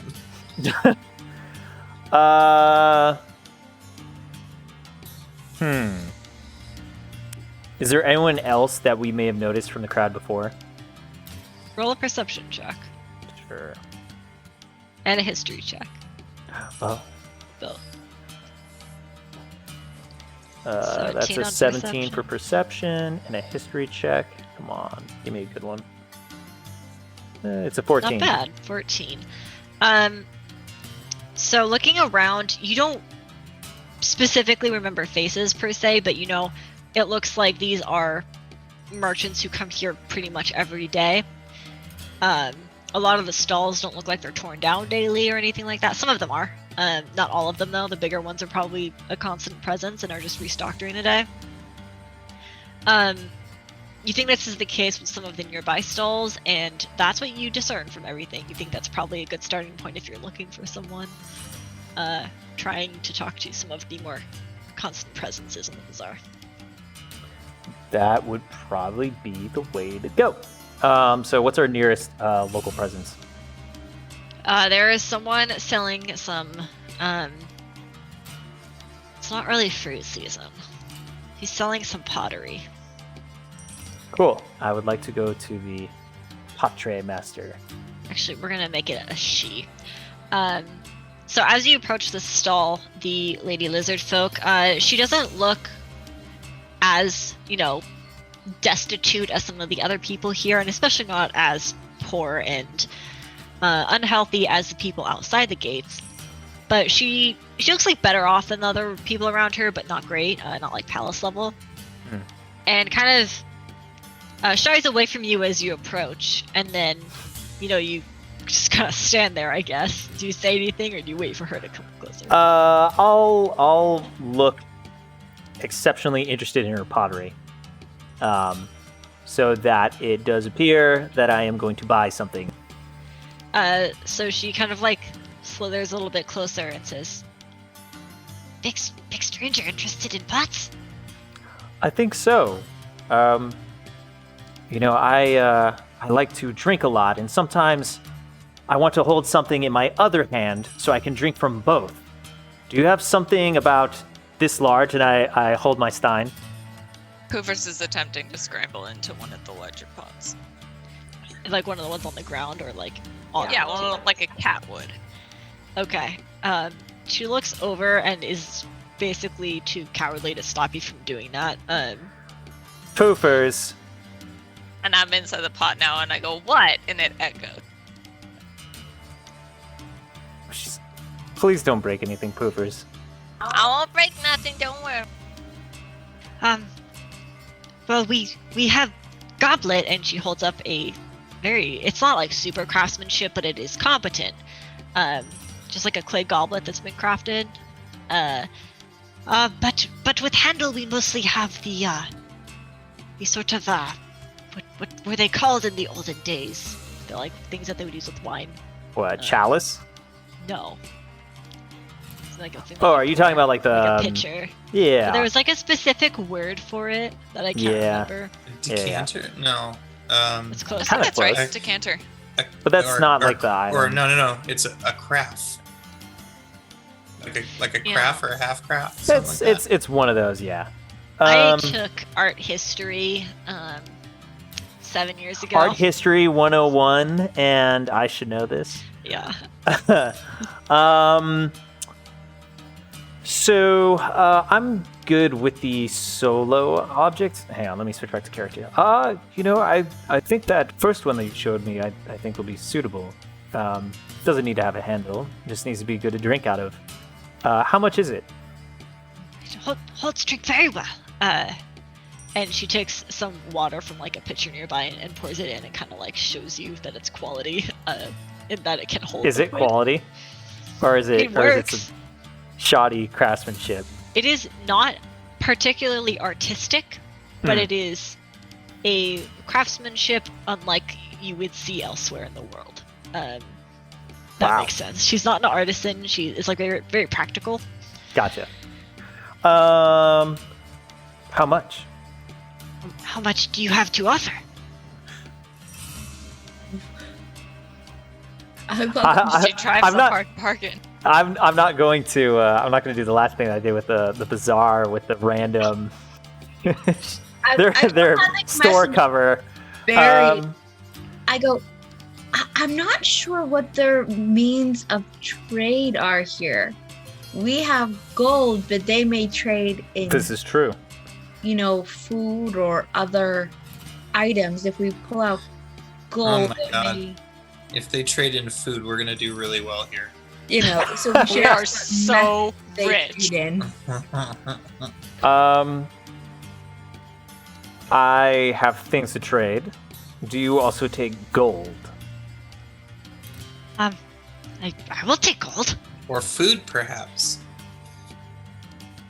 Yes. How are you on food? Well, I am. My family's well fed. Okay, that's good news. Gold it is. I have 10 gold. And she kind of like looks at you suspiciously, not quite believing that you have 10 gold. I have 10 gold. As in believing that he has more or less than that gold. I think he means like, that's a lot of money. Yep. They are not going to be used to seeing this much money. So we kind of want to keep this on the DL. And then I'll hold out the 10 gold. And she kind of like hesitantly reaches forward and says, Can I see? Go for Grabs it. one coin and like bites it and inspects it very closely. Sniffs it a little bit and like Does it smell like gold? licks it, like smacks it against the table, and just 10 gold will do. Give here. And I give her the 10 gold. And then I take my new little drinking cup. What did you call it? God. My drinking device. And I tie it to my side.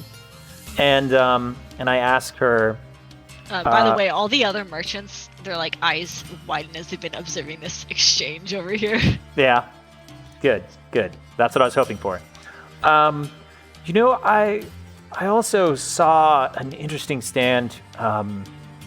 They had some statues. They looked really beautiful. I'm curious. I don't seem to see that stand here today. Do you know where I could find that stand? And she looks behind you to where the stand was yesterday and says, crazy old man. He sells relics of God Zook, but he's unwanted presence. Did you really do that? God What? Zook? Like Gadzooks? Gadzook. No, that was not intentional. Wow. All right. Well, I'm calling him Godzook from now on. Do you know where I could find it though? I really want a souvenir from this journey to this beautiful place. Is there somewhere I could find this crazy old man? He stops by every couple of days to sell worthless decorations. It's not practical. Does he have a name? Yes, the young ones call him Rishi. What's his name? Richie. Richie? Reshi. Reshi. Wait, don't Reshi. we know? Reshi. Did we hear that name? before? Yeah. Was that it was Reshin? Reshin and Reshi? Okay. Got Really it. different though. Gotcha. Do you by chance know where he lives? I do not pay attention. I focus on stall. That's okay. Roll a perception check though. Sure.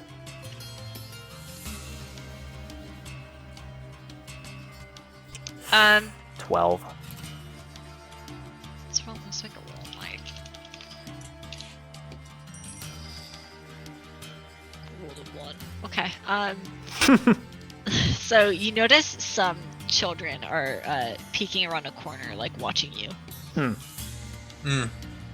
Let's ask them where to find him. Yeah. I glance over at Troy and I'm like, I nod over at the kids.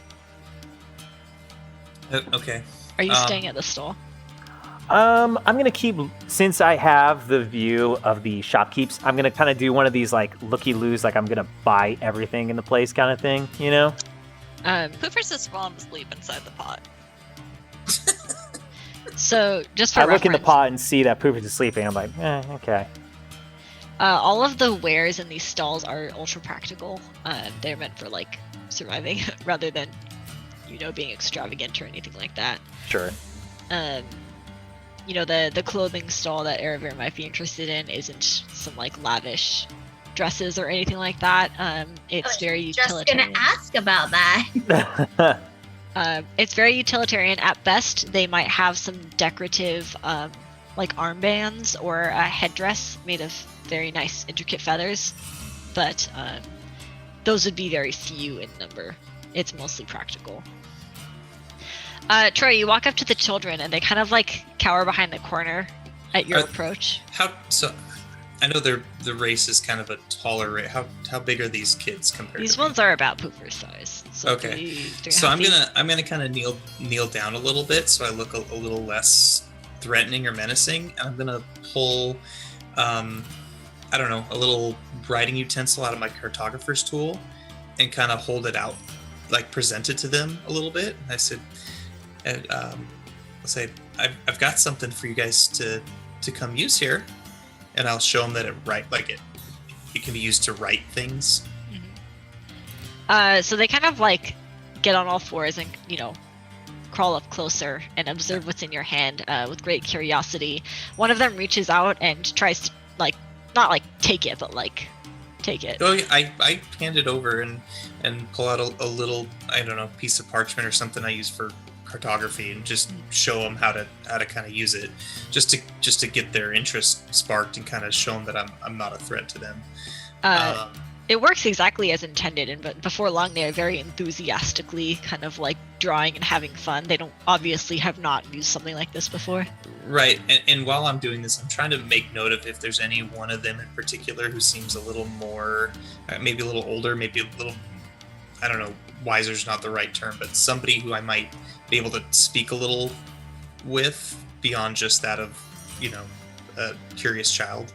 Is there any out of the group that's...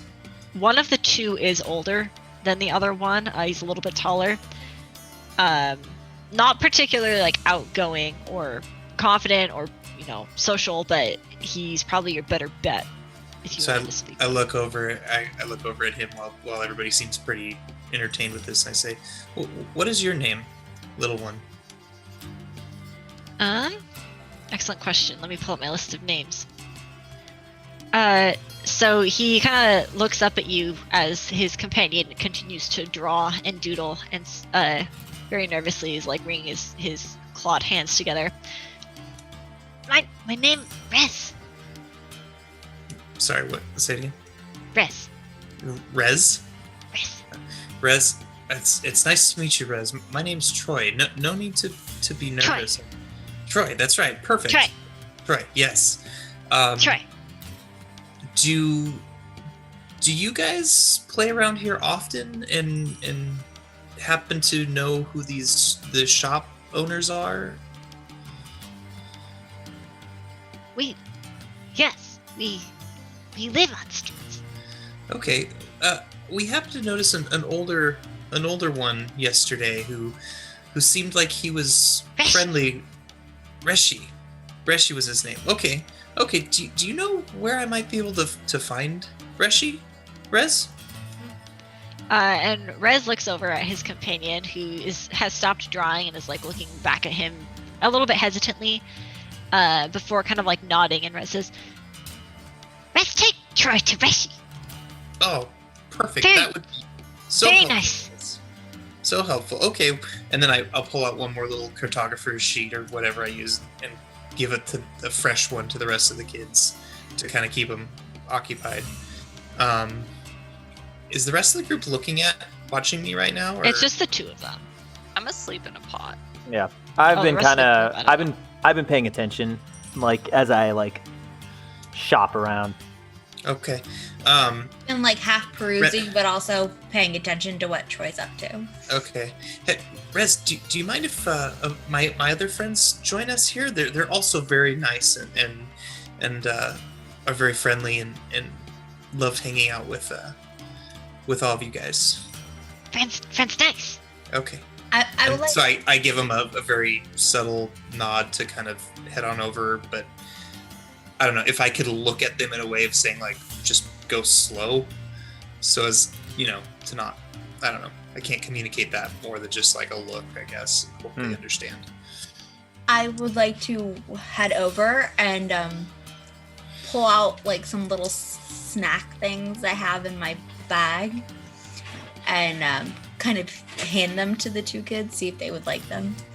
They grab them without hesitation. These kids are probably pretty hungry. And they gobble them, like they kind of like huddle. They're very possessive of it. Like grab it and go and like eat it really fast in a corner while looking up at you guys with like big, curious, a little bit distrustful eyes. Viren, are you gonna walk over to? Yeah, I'm gonna pull up the rear, and then I'm gonna reach into this big pot, and I'm gonna pull up Poopers by one of her back feet, and then like toss her on my shoulder. Rez, these are my friends. This is Erebir, this is Biren, and the sleeping cat, that's Poofers. And a frog jumps out of my hat as I sleep. Jeez. The little one pounces on that frog and starts to like tear away at it. Ooh. Troy, Fear, Bear, Poof. Perfect. Yes. Now, can you show us, Rez, where it's Rashi? Reshi. Reshi is. Yes, please. Reshi. Reshi, very nice. Take care. And Rez gets on all fours and starts scampering away down one of the alleys. You guys kind of have to run to keep up. He's Okay. pretty nimble. He takes you through a kind of series of twisting, turning alleyways would just be a complete maze to someone who didn't know them. And there's kind of, around it like a little alcove where there's some steps down into what is essentially a hovel.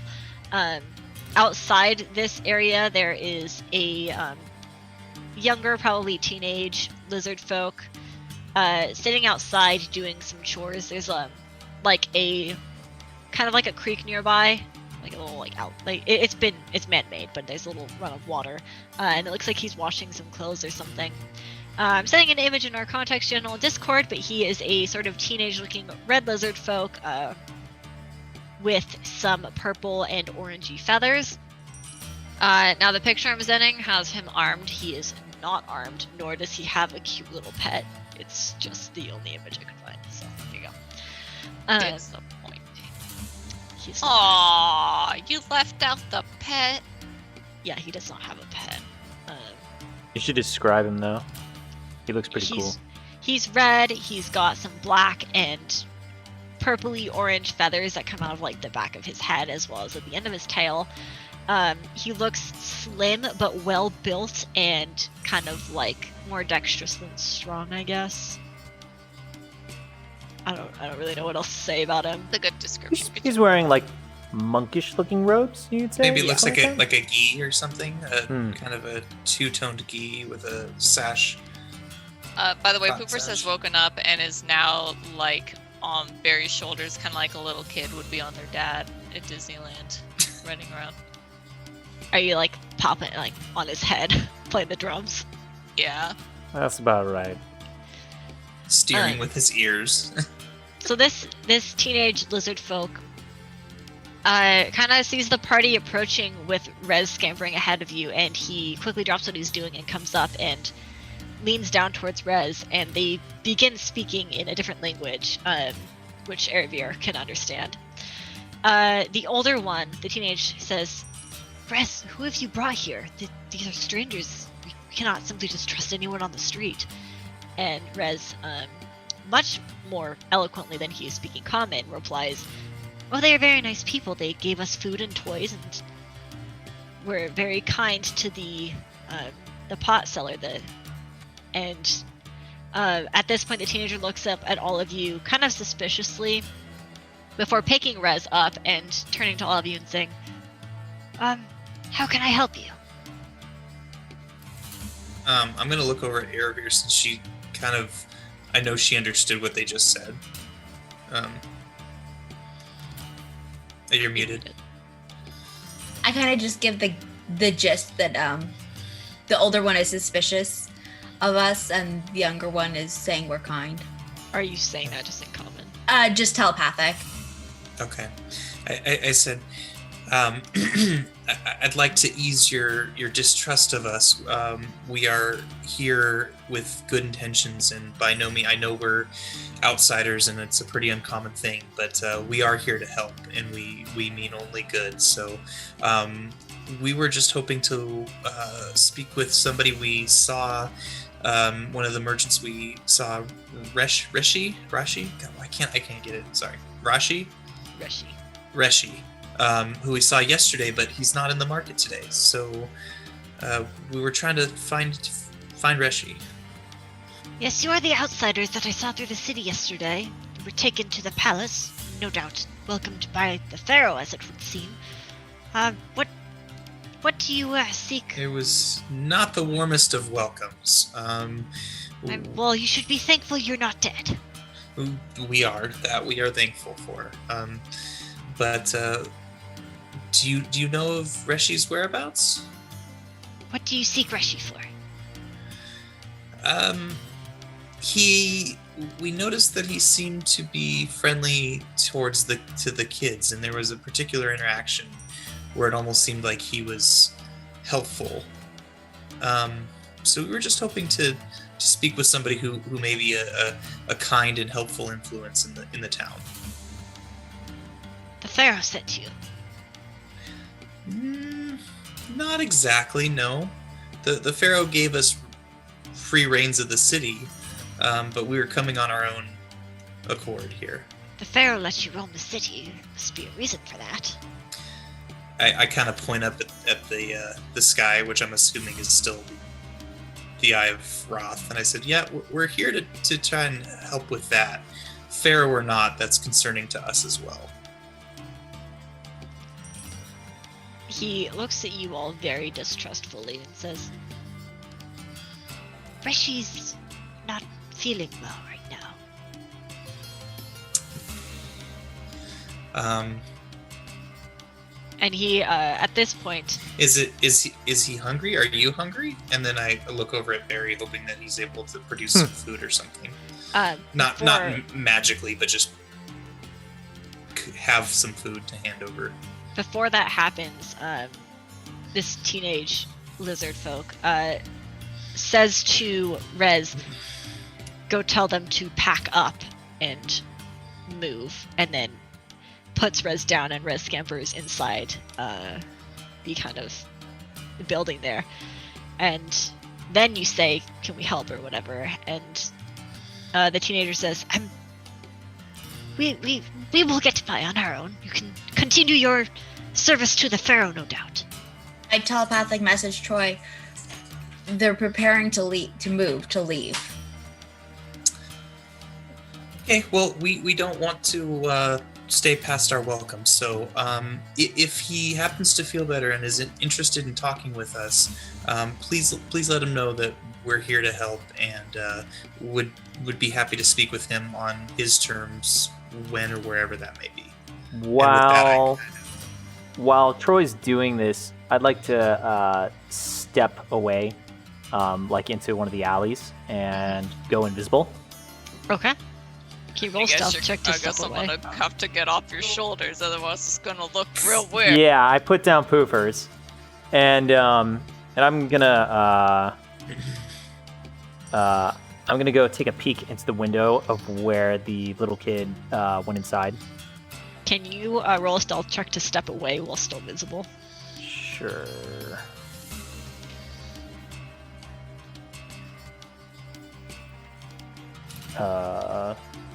Normal roll. 14. Okay.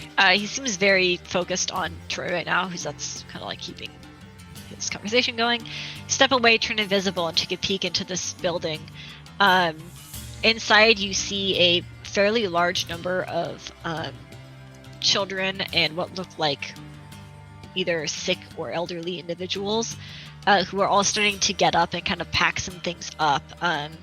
Inside, there is the old man or the old lizard man that you had seen before. He's dressed in kind of like a shawl and a like nice like one of those hats, like the straw hats. And they are all kind of like gathering stuff. He's urging them along very gently. He's very calm and very kind of like gentle. The old man that we're and, looking like, for is directing them. Yes. Okay. Very carefully. The others look like they're going to panic or something, and he's just kind of like keeping the tone calm and orderly. And yeah, that's what you see. And so you're finishing up your conversation with the I would actually like to start turning around to kind of slowly take our leave and motion to Poofers and Erebir that I'm trying to install trust in them that we are actually not a threat to them. So I think by leaving we'll kind of, I know that Barry's the doing his 8-foot thing, tall but- blue guy is no longer with us. Well, he's, I don't know. Well, I'm looking in the window. Baron, can you roll insight? Sure. I was also gonna ask, do I see that boy? Oh, that's a natural 20.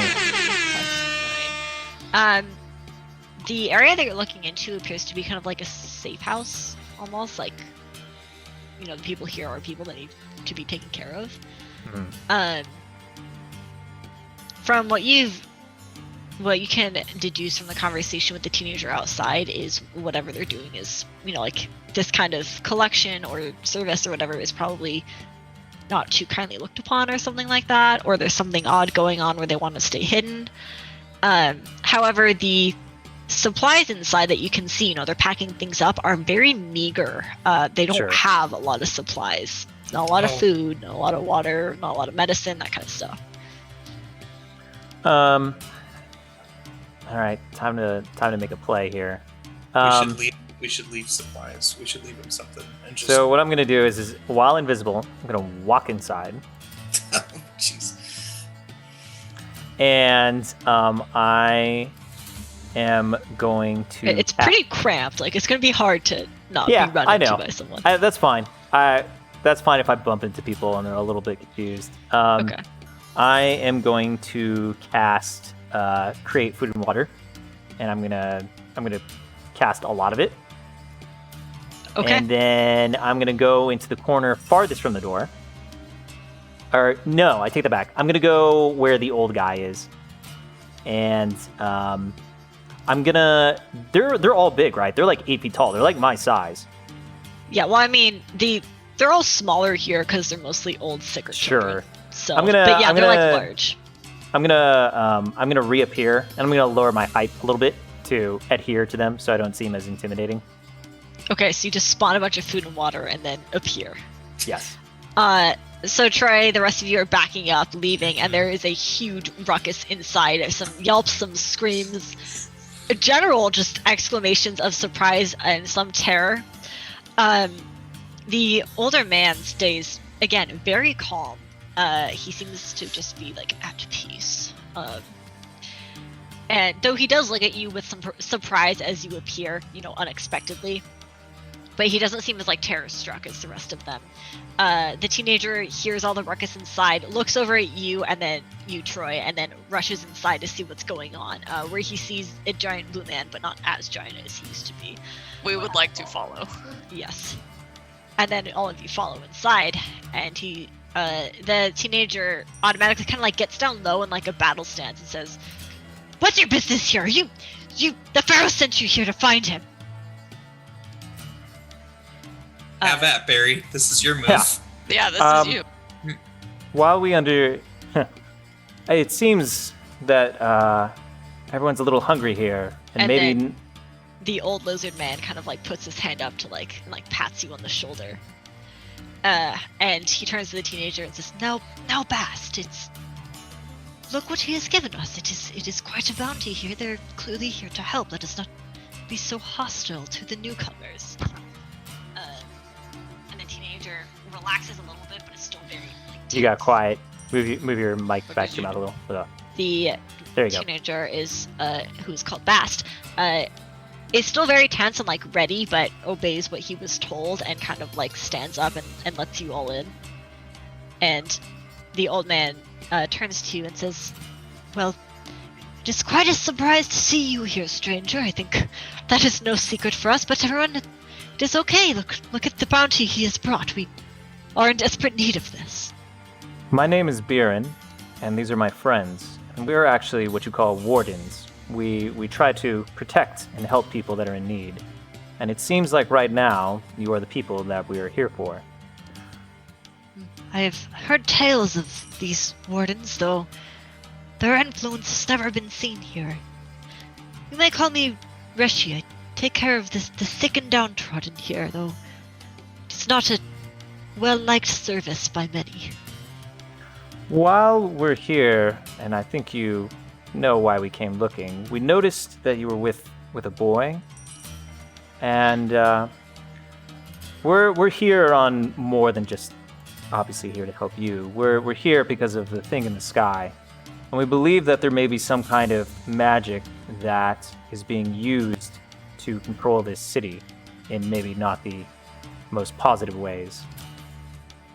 We believe that that boy may actually have some magical powers. Oh, you don't need to worry about that. He's no trouble for anyone. He's quite average, I might assure you. I would like to roll insight on or check that. Okay. Yeah.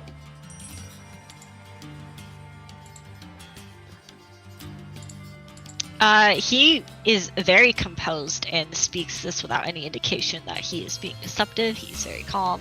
Sure. I was baiting Straightforward. to see what he would say, so it's more than likely him. We're curious. How did things get so bad between the people outside of the walls and the Pharaoh?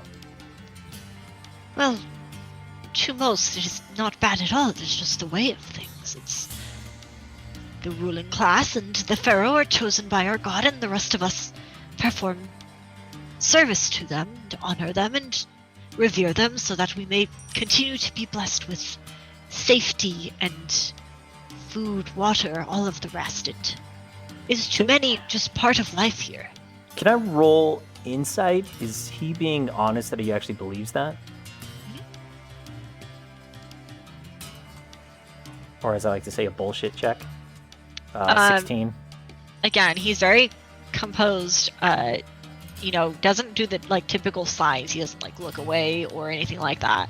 He is very direct. He makes eye contact with you the whole time. It seems like you don't have any evidence to go off. He is super composed. Obviously, a very calm person. You can't be certain either way necessarily, but he seems to be straightforward with you right now.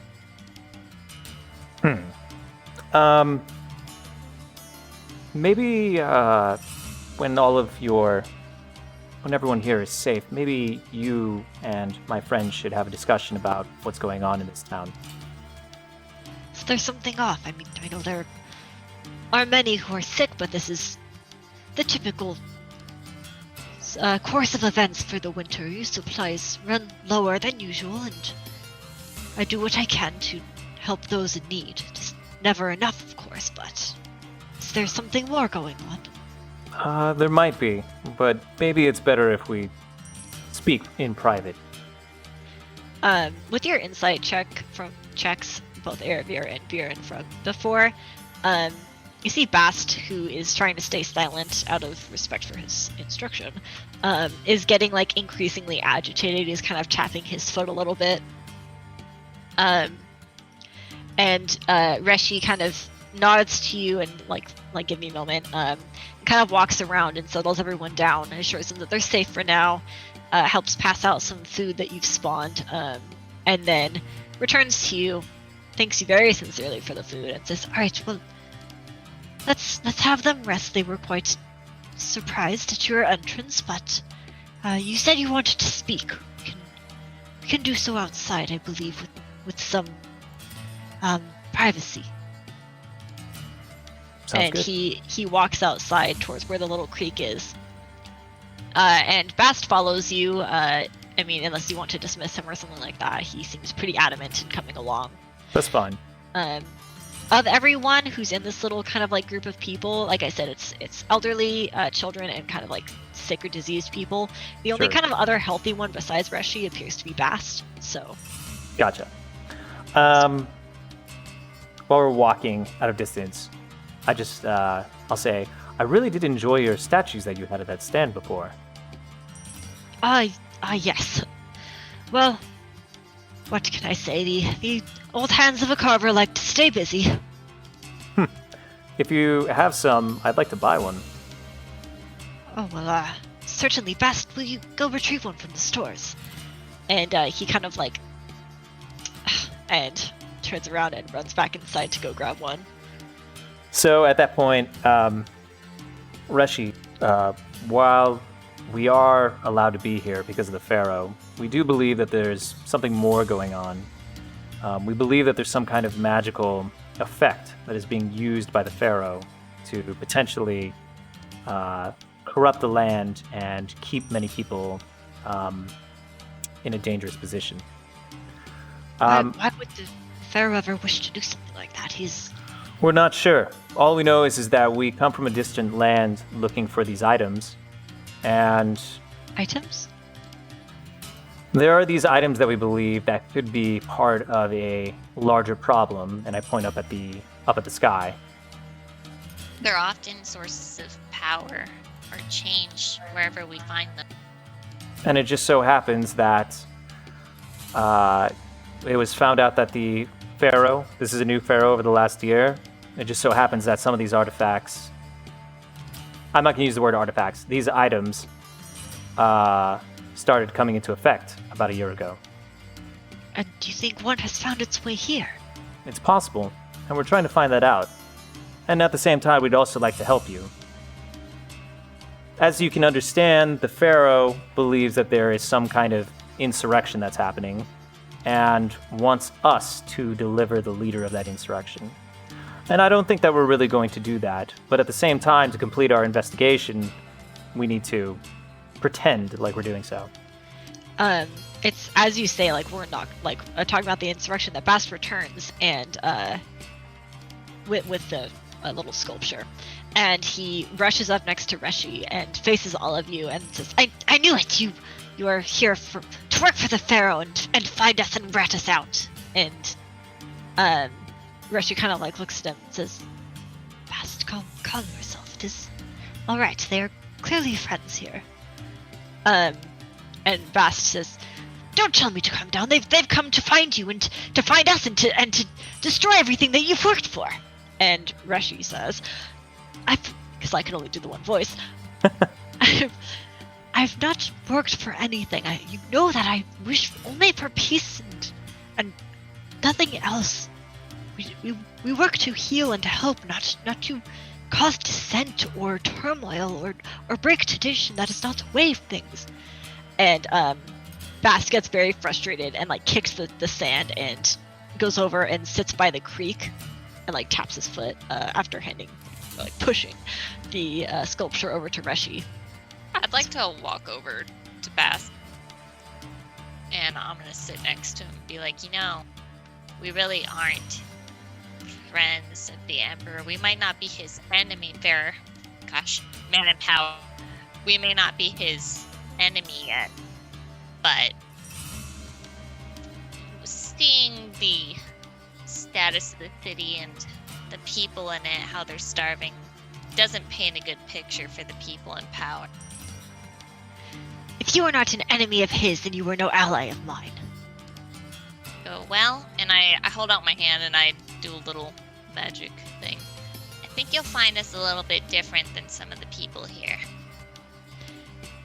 He looks with angry amazement, like he doesn't want to come off as impressed, but is clearly interested in what you're doing, and seems to get lost deep in thought after you've done that. Meanwhile, Reshi is talking with Baron, and he hands him the sculpture and says, "You've done more than enough already. There's no need for further compensation of any sort." The sculpture is made out of unimpressive material, probably like driftwood or something like that. It is, however, very expertly crafted. Despite his advanced age, it is like expert craftsmanship, like definitely royal status craftsmanship. Far beyond what you would expect from like a peddler in the street. Reshi, this is excellently crafted. Where did you learn this?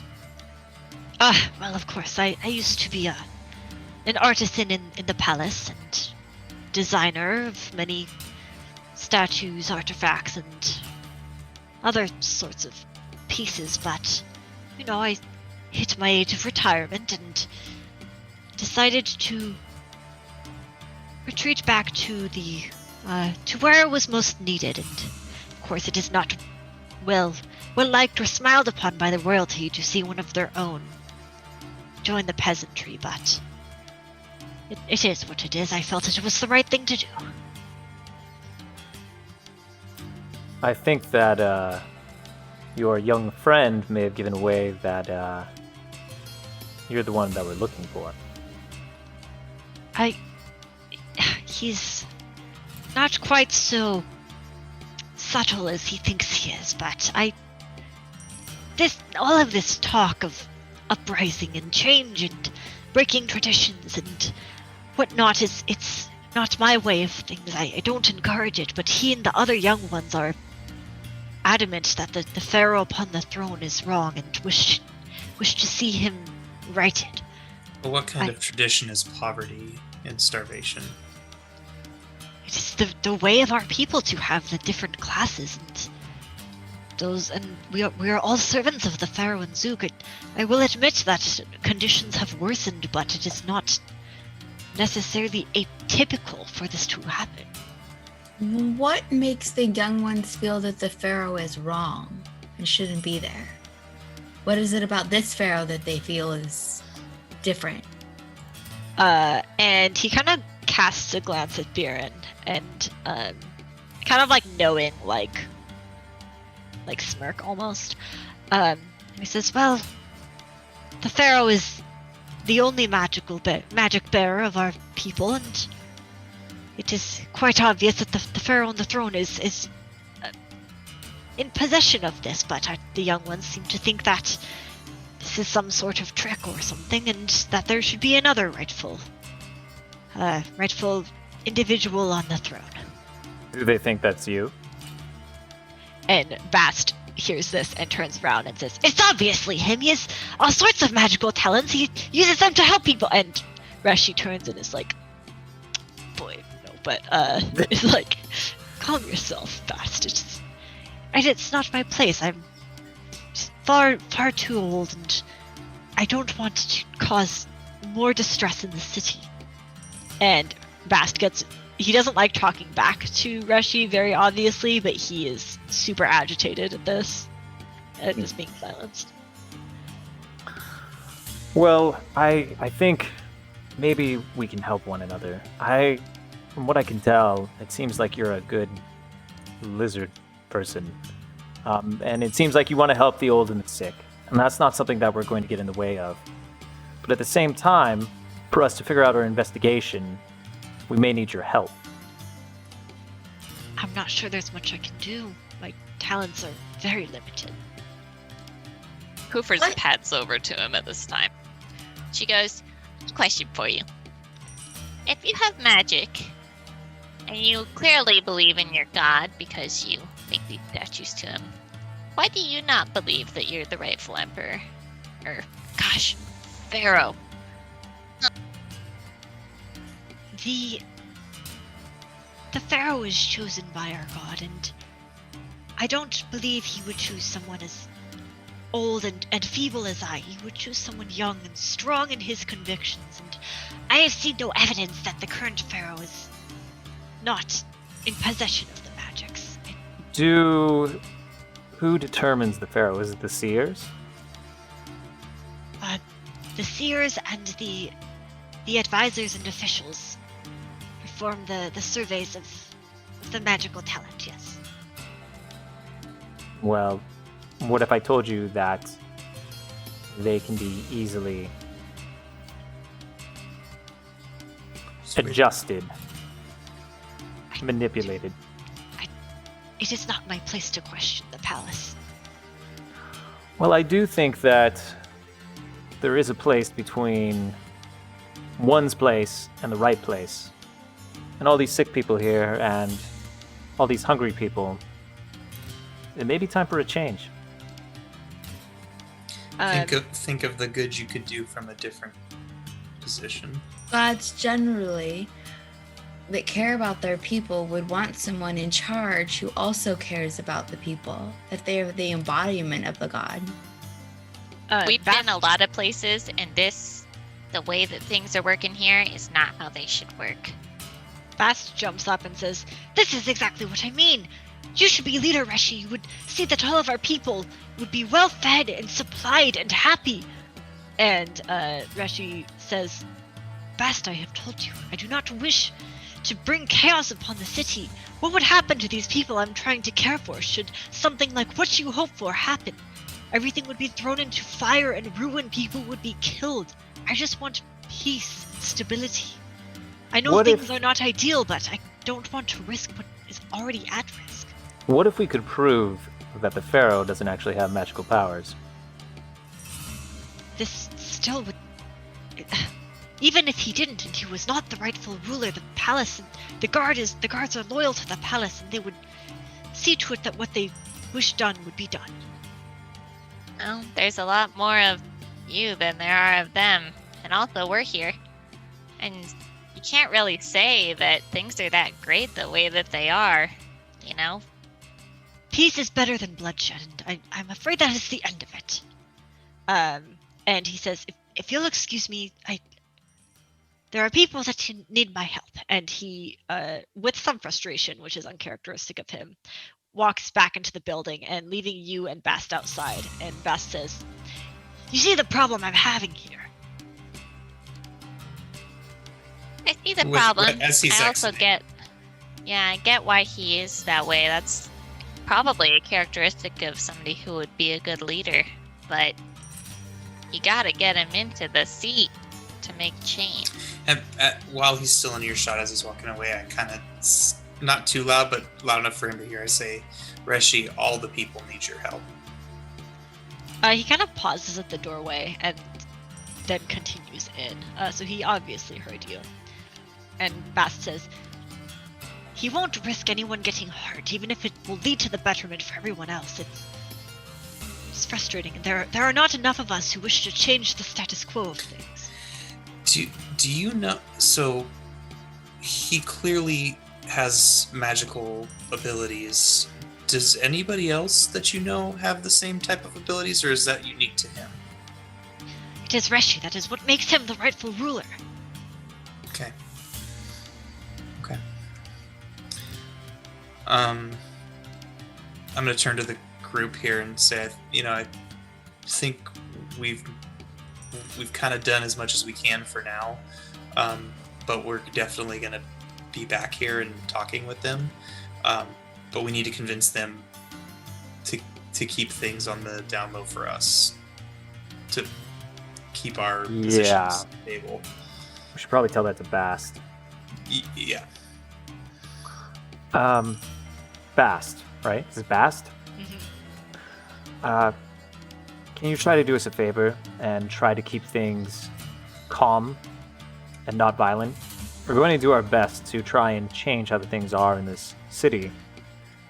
But if we also want a new leader who believes in nonviolence, we should try as best as we can for now to adhere to that. For our And safety as and your safety, all of yours, we need to keep what we've said here and our presence here quiet. I'm sure you can understand now that although it may look like we're working for the Pharaoh, you understand our true meaning here. You already know I our ca- secrets, so I have no choice but to trust you. And we're You can trust asking us. that We're you trustworthy. we're asking that you keep ours as well.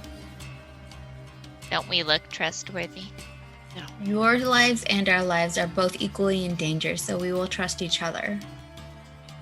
If you wish to help the cause, there are many things that we need. A list? Do you have a list? Not specifically, but I can explain some of it. You clearly have the trust of the Pharaoh, which is vital. We need plans of the palace and any sorts of information on supply lines or anything that can be interrupted. Numbers of soldiers, which we know are great. But apart from that, we need a way to gather our own soldiers. We don't have a large enough force to take everything on. And we definitely don't have a means of arming anyone who wishes to help us.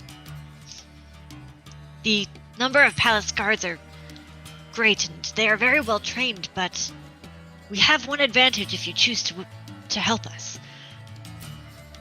We're not equipped to combat magic users, so there's only ever one in the city.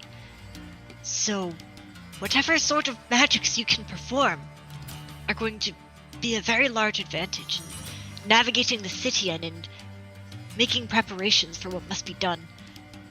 Apart from that, I think we must convince Reshi that this is the proper route to take. And Like, you work on Reshi and we'll work on the other things. And I look to the group and I go, guys, I think that we need to go take a little visit with Seki and have her show us those waterways of good transportation. there's one more thing. Sakura's Day is approaching, and I believe that will be the best day to hold a coup, for lack of better words. If we are able to overthrow the pharaoh and show the true rightful pharaoh on the Sakura's Day, a most holy day, then many of the common folk will believe it to be a divine choice. Is everyone in this city present upon that day? It is a citywide celebration, yes. But you don't be deceived. Many people here accept things as they are, and will be unwilling to see change. But That will is they why- deny a show of magic? That is why performing this on the Sakura's Day is vital. If we have Reshi overthrow the pharaoh, it is undeniable that it would have been chosen by Zook.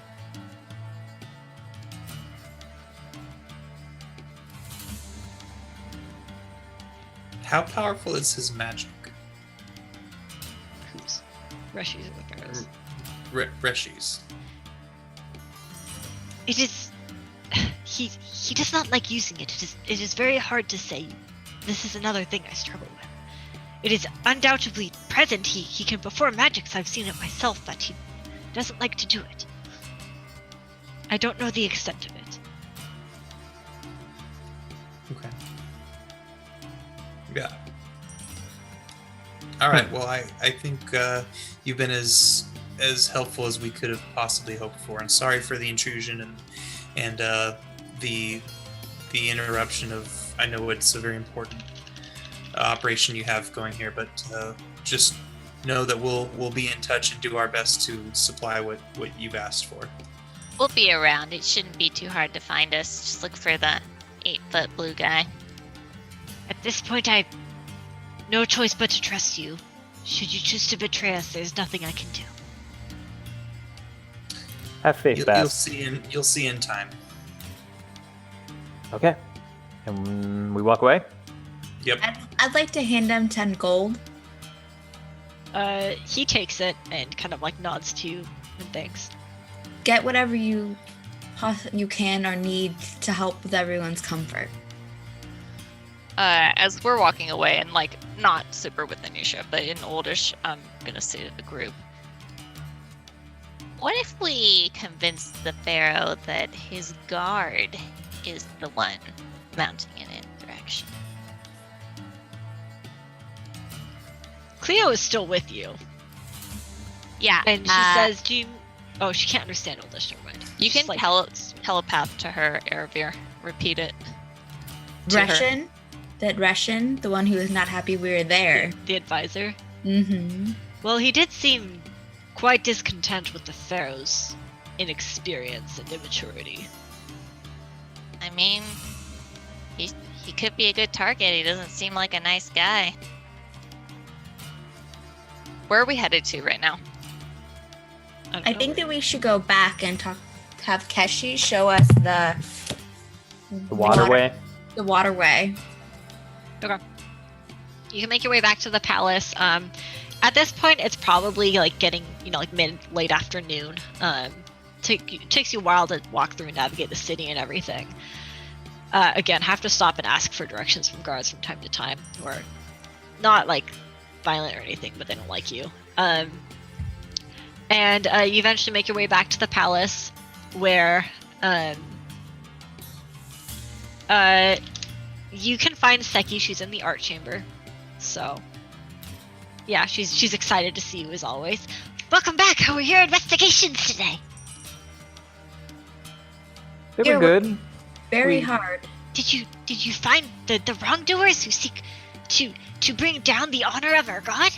We're working on it. We were wondering if you still wanted to. Still, were having that offer to show us the waterways and the boats. Oh yes, of course. You have time for us. There should be one more shipment today. So she takes you down to the docks in the northern part of the city, and she says, which are like over here, right above H, and she says, now this is not the only place where guards get their supplies, but it is the main one, and this also transfers supplies down to the citizenry of the southern city, and they allow you to board a like cargo ship that kind of just moseys down the river towards the south side. It's not very fast or anything like that. It's just kind of like a lazy river kind of deal. But there's plenty of cargo on board, and when you would eventually reach the southern end, they start to unload it. There are lots of peasants waiting there to receive food and supplies and stuff like that. But along the way on the boat, Seki tells you kind of about the systems here. Basically, daily the guards distribute supplies to the peasantry, kind of a first come first served basis. However, the boat also makes stops along the way to drop off supplies for guards throughout the town. She tells you that the guards are very great in number here, and they're well coordinated and well distributed, and they kind of have everything down to like a very solid system for both distribution, patrolling, citizen management, all that kind of stuff. However, one thing that you do notice near the top of the city is this area marked F, which is kind of like apart from everything else. If you wanted to ask about that.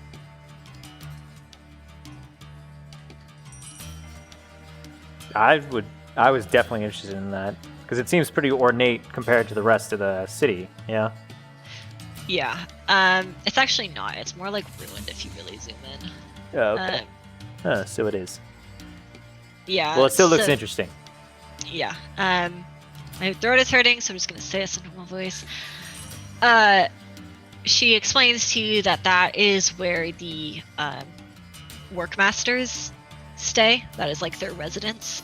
It is positioned right next to the mines, where a large amount of the peasantry work, but they also have a caravan that takes them outside the gates, where they drive the outside population of servants and slaves to their work. That is where the kind of like workmasters reside. That is their supply location. She describes them as like very efficient and like kind of like the backbone of the society and what keeps them productive. Is there any way that we can go in there? It is restricted. It's only for them. No, you mentioned that this was one of the ways for the. What's the other way? There are many caravans that move through the city to get to the far reaches, where the water does not touch. It's a very efficient system. I've never seen anything like this. It is. We can thank the workmasters and the administrators within the palace for designing such an intricate and efficient distribution and management system. You guys, I'm assuming, have some kind of written plans or drawings of those? Well, it is well learned by now, but I assume that there are, protocols written somewhere within our libraries. Libraries? Do you happen to take us to the library at some point? It is not within my area of access, but perhaps you could ask Reshin. Our friend. Okay. Thank you so much for showing this to us. Yeah, so once you hit the south, the boat unloads, and after a while, if you could walk back or you could wait, and it goes back up the river to kind of like resupplying. I want to ride the river. Okay, you stay on the boat then, and it goes back up. Yeah, take it back. Yeah, it's just like you have to wait a while at the south for them to unload and everything. I'd like to just observe the process, the like how many people work it, So there, the general structure. it is not the guards who unload and everything. It is mostly servants and slaves who do that, and they bring it out to kind of like series of stalls where food and supplies are unloaded, and then the peasants come and kind of grab things. It seems very like it's a daily thing. They kind of have it down pat. It's pretty efficient. It works pretty well. There's not a lot of like fighting or anything. There might be a few squabbles over supplies as they're running out, which the guards kind of mitigate by their presence and sometimes enforcement. But it looks very like they do this daily. It's very memorized. How many guards are there? At any given time within just this area, there are like 15 to 20 guards just observing the process. There are a very large number of guards in the city, as you've seen as you walk by, even more in the palace. How strong do they look? They look healthy, they look strong, they look well trained and well armed. Beefy. I like to use. What are they armed with? Is it a sword, crossbow? What kind of weaponry are they carrying? Some have different weapons, but most carry spears and crossbows. Are they Rishi wearing? said that they didn't really have anything to fight against magic. What kind general. of armor are they wearing? Like the guards outside, it's hard to see what they wear underneath, but the outside of the feathers, or the outside of the armor is adorned with feathers. Your best assumption is probably leather armor. There isn't a ton of metalwork in the city, not none, but there is not a ton of metalwork in the city. It seems more kind of like practical to be wearing leather in this environment than metal, so that's probably your best guess. Are Okay. we ready to turn in, or is there anything else Yeah. we wanted to do? I suppose we should head back. I mean, we learned a lot. I mean, we found the leader, or We investigated. we did. We Yeah. properly investigated. To be clear, it's not that Reshi's the leader, it's that Bast is the leader, kind of. Right.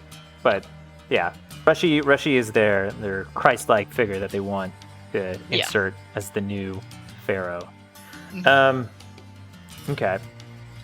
Yeah, I mean, I suppose we have other places that we need to explore, like the library, potentially those ruins.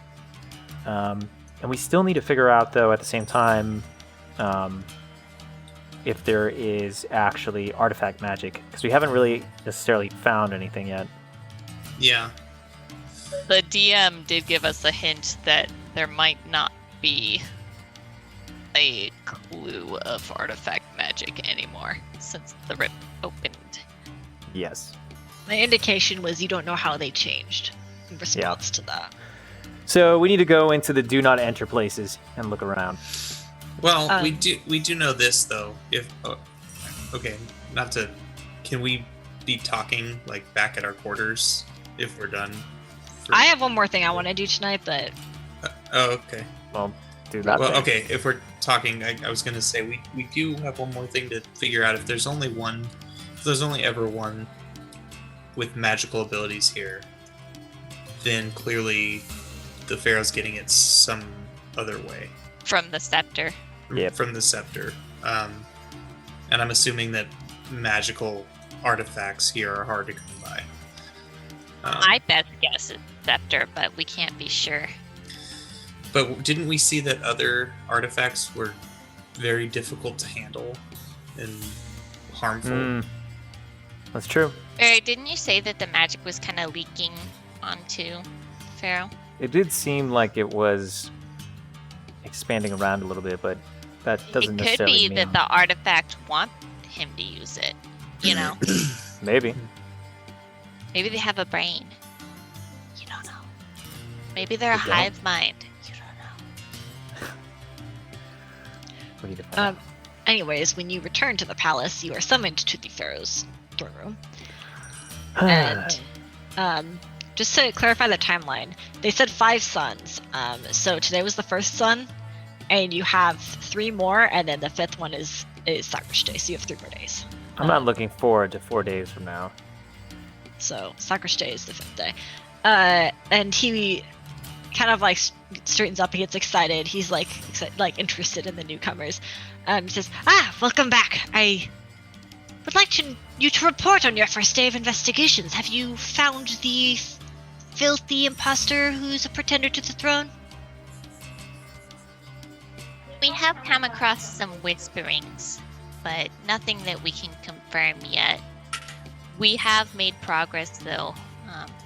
It is pointing in a certain direction, but I'd prefer not to mislead Your Highness until we're sure. And Reshin is in here, and he says, "My lord, perhaps it would be wise to press them on this." And he says, "Reshin, quiet. It is, as they say, they wish to respect me and revere me by not misleading me. I can see the logic in this. We do not know the way that the outsiders think it work. Perhaps this will be more effective." And Reshin kind of gets like dark and angry and backs up into a corner again. He says, "Very well, I expect a full report tomorrow then. Of course, Your Highness. You may retire for the night." Moves you away. In Oldish, I say to the group, I think we need to take a look at Reshin. Because that guy's giving me evil Jafar vibes right now. I think we need to pin it on Evil Jafar guy. Can we get a hotness check on the lizard person, Reshin, to see... Wait, what is your... Like, how are you going to judge if the lizard person's hot? I we feel did like hotness we've checks seen on a bunch of 3-foot lizard cat. people today, and some would look better than others. Yeah. I don't know. Roll it. Whoever wants to roll it, I don't care. Okay. Where Is he really the second Jafar? We're about to find out. I don't have the macro. Someone else All did right, it. I got it. You Nice. should have it. I don't have it set up. He's a 9. He It's is the a second 9. Jafar. Oh, It's the second evil hot Jafar, Jafar. in this campaign. 9. Okay. Ooh. Yep. 9 out of 10. Hot ones are evil, or the evil ones are hot. Yeah, that's a hot evil lizard man. Son of a bitch. Always the hot ones. All Alright. I don't have anything else for you guys tonight. You can talk for a little bit, or we can save it till next time. I mean, I think we know that we need to check out the hidden places and investigate more into new evil hot Jafar. I think that too, maybe we investigate a little bit around the palace if we are going to be maybe finding out a little bit more about Hot Jafar in the second. We need to know have a little bit more information about him. Yeah. Agreed. So ultimate Luckily, goal- they aren't expecting us to use magic, so there's some trickery that I we don't can know do. if they're not expecting you to do it, but they don't really We want to haven't counter revealed it. all that we know Yeah. magic to them. I'm saying that they know that outsiders are capable of magic. They just don't have a way to counter it either. So ultimate goals: frame Reshin, reclaim scepter, dethrone Pharaoh, and crown old Jeebus. About right? That's the game plan. Okay. Ready, break. All right, guys. I think that's it. Thanks for the follows. Diz, thank you for resubscribing for 2 months. Sorry I didn't say that sooner. And we'll be back next Sunday at 7. See you then. Bye, guys.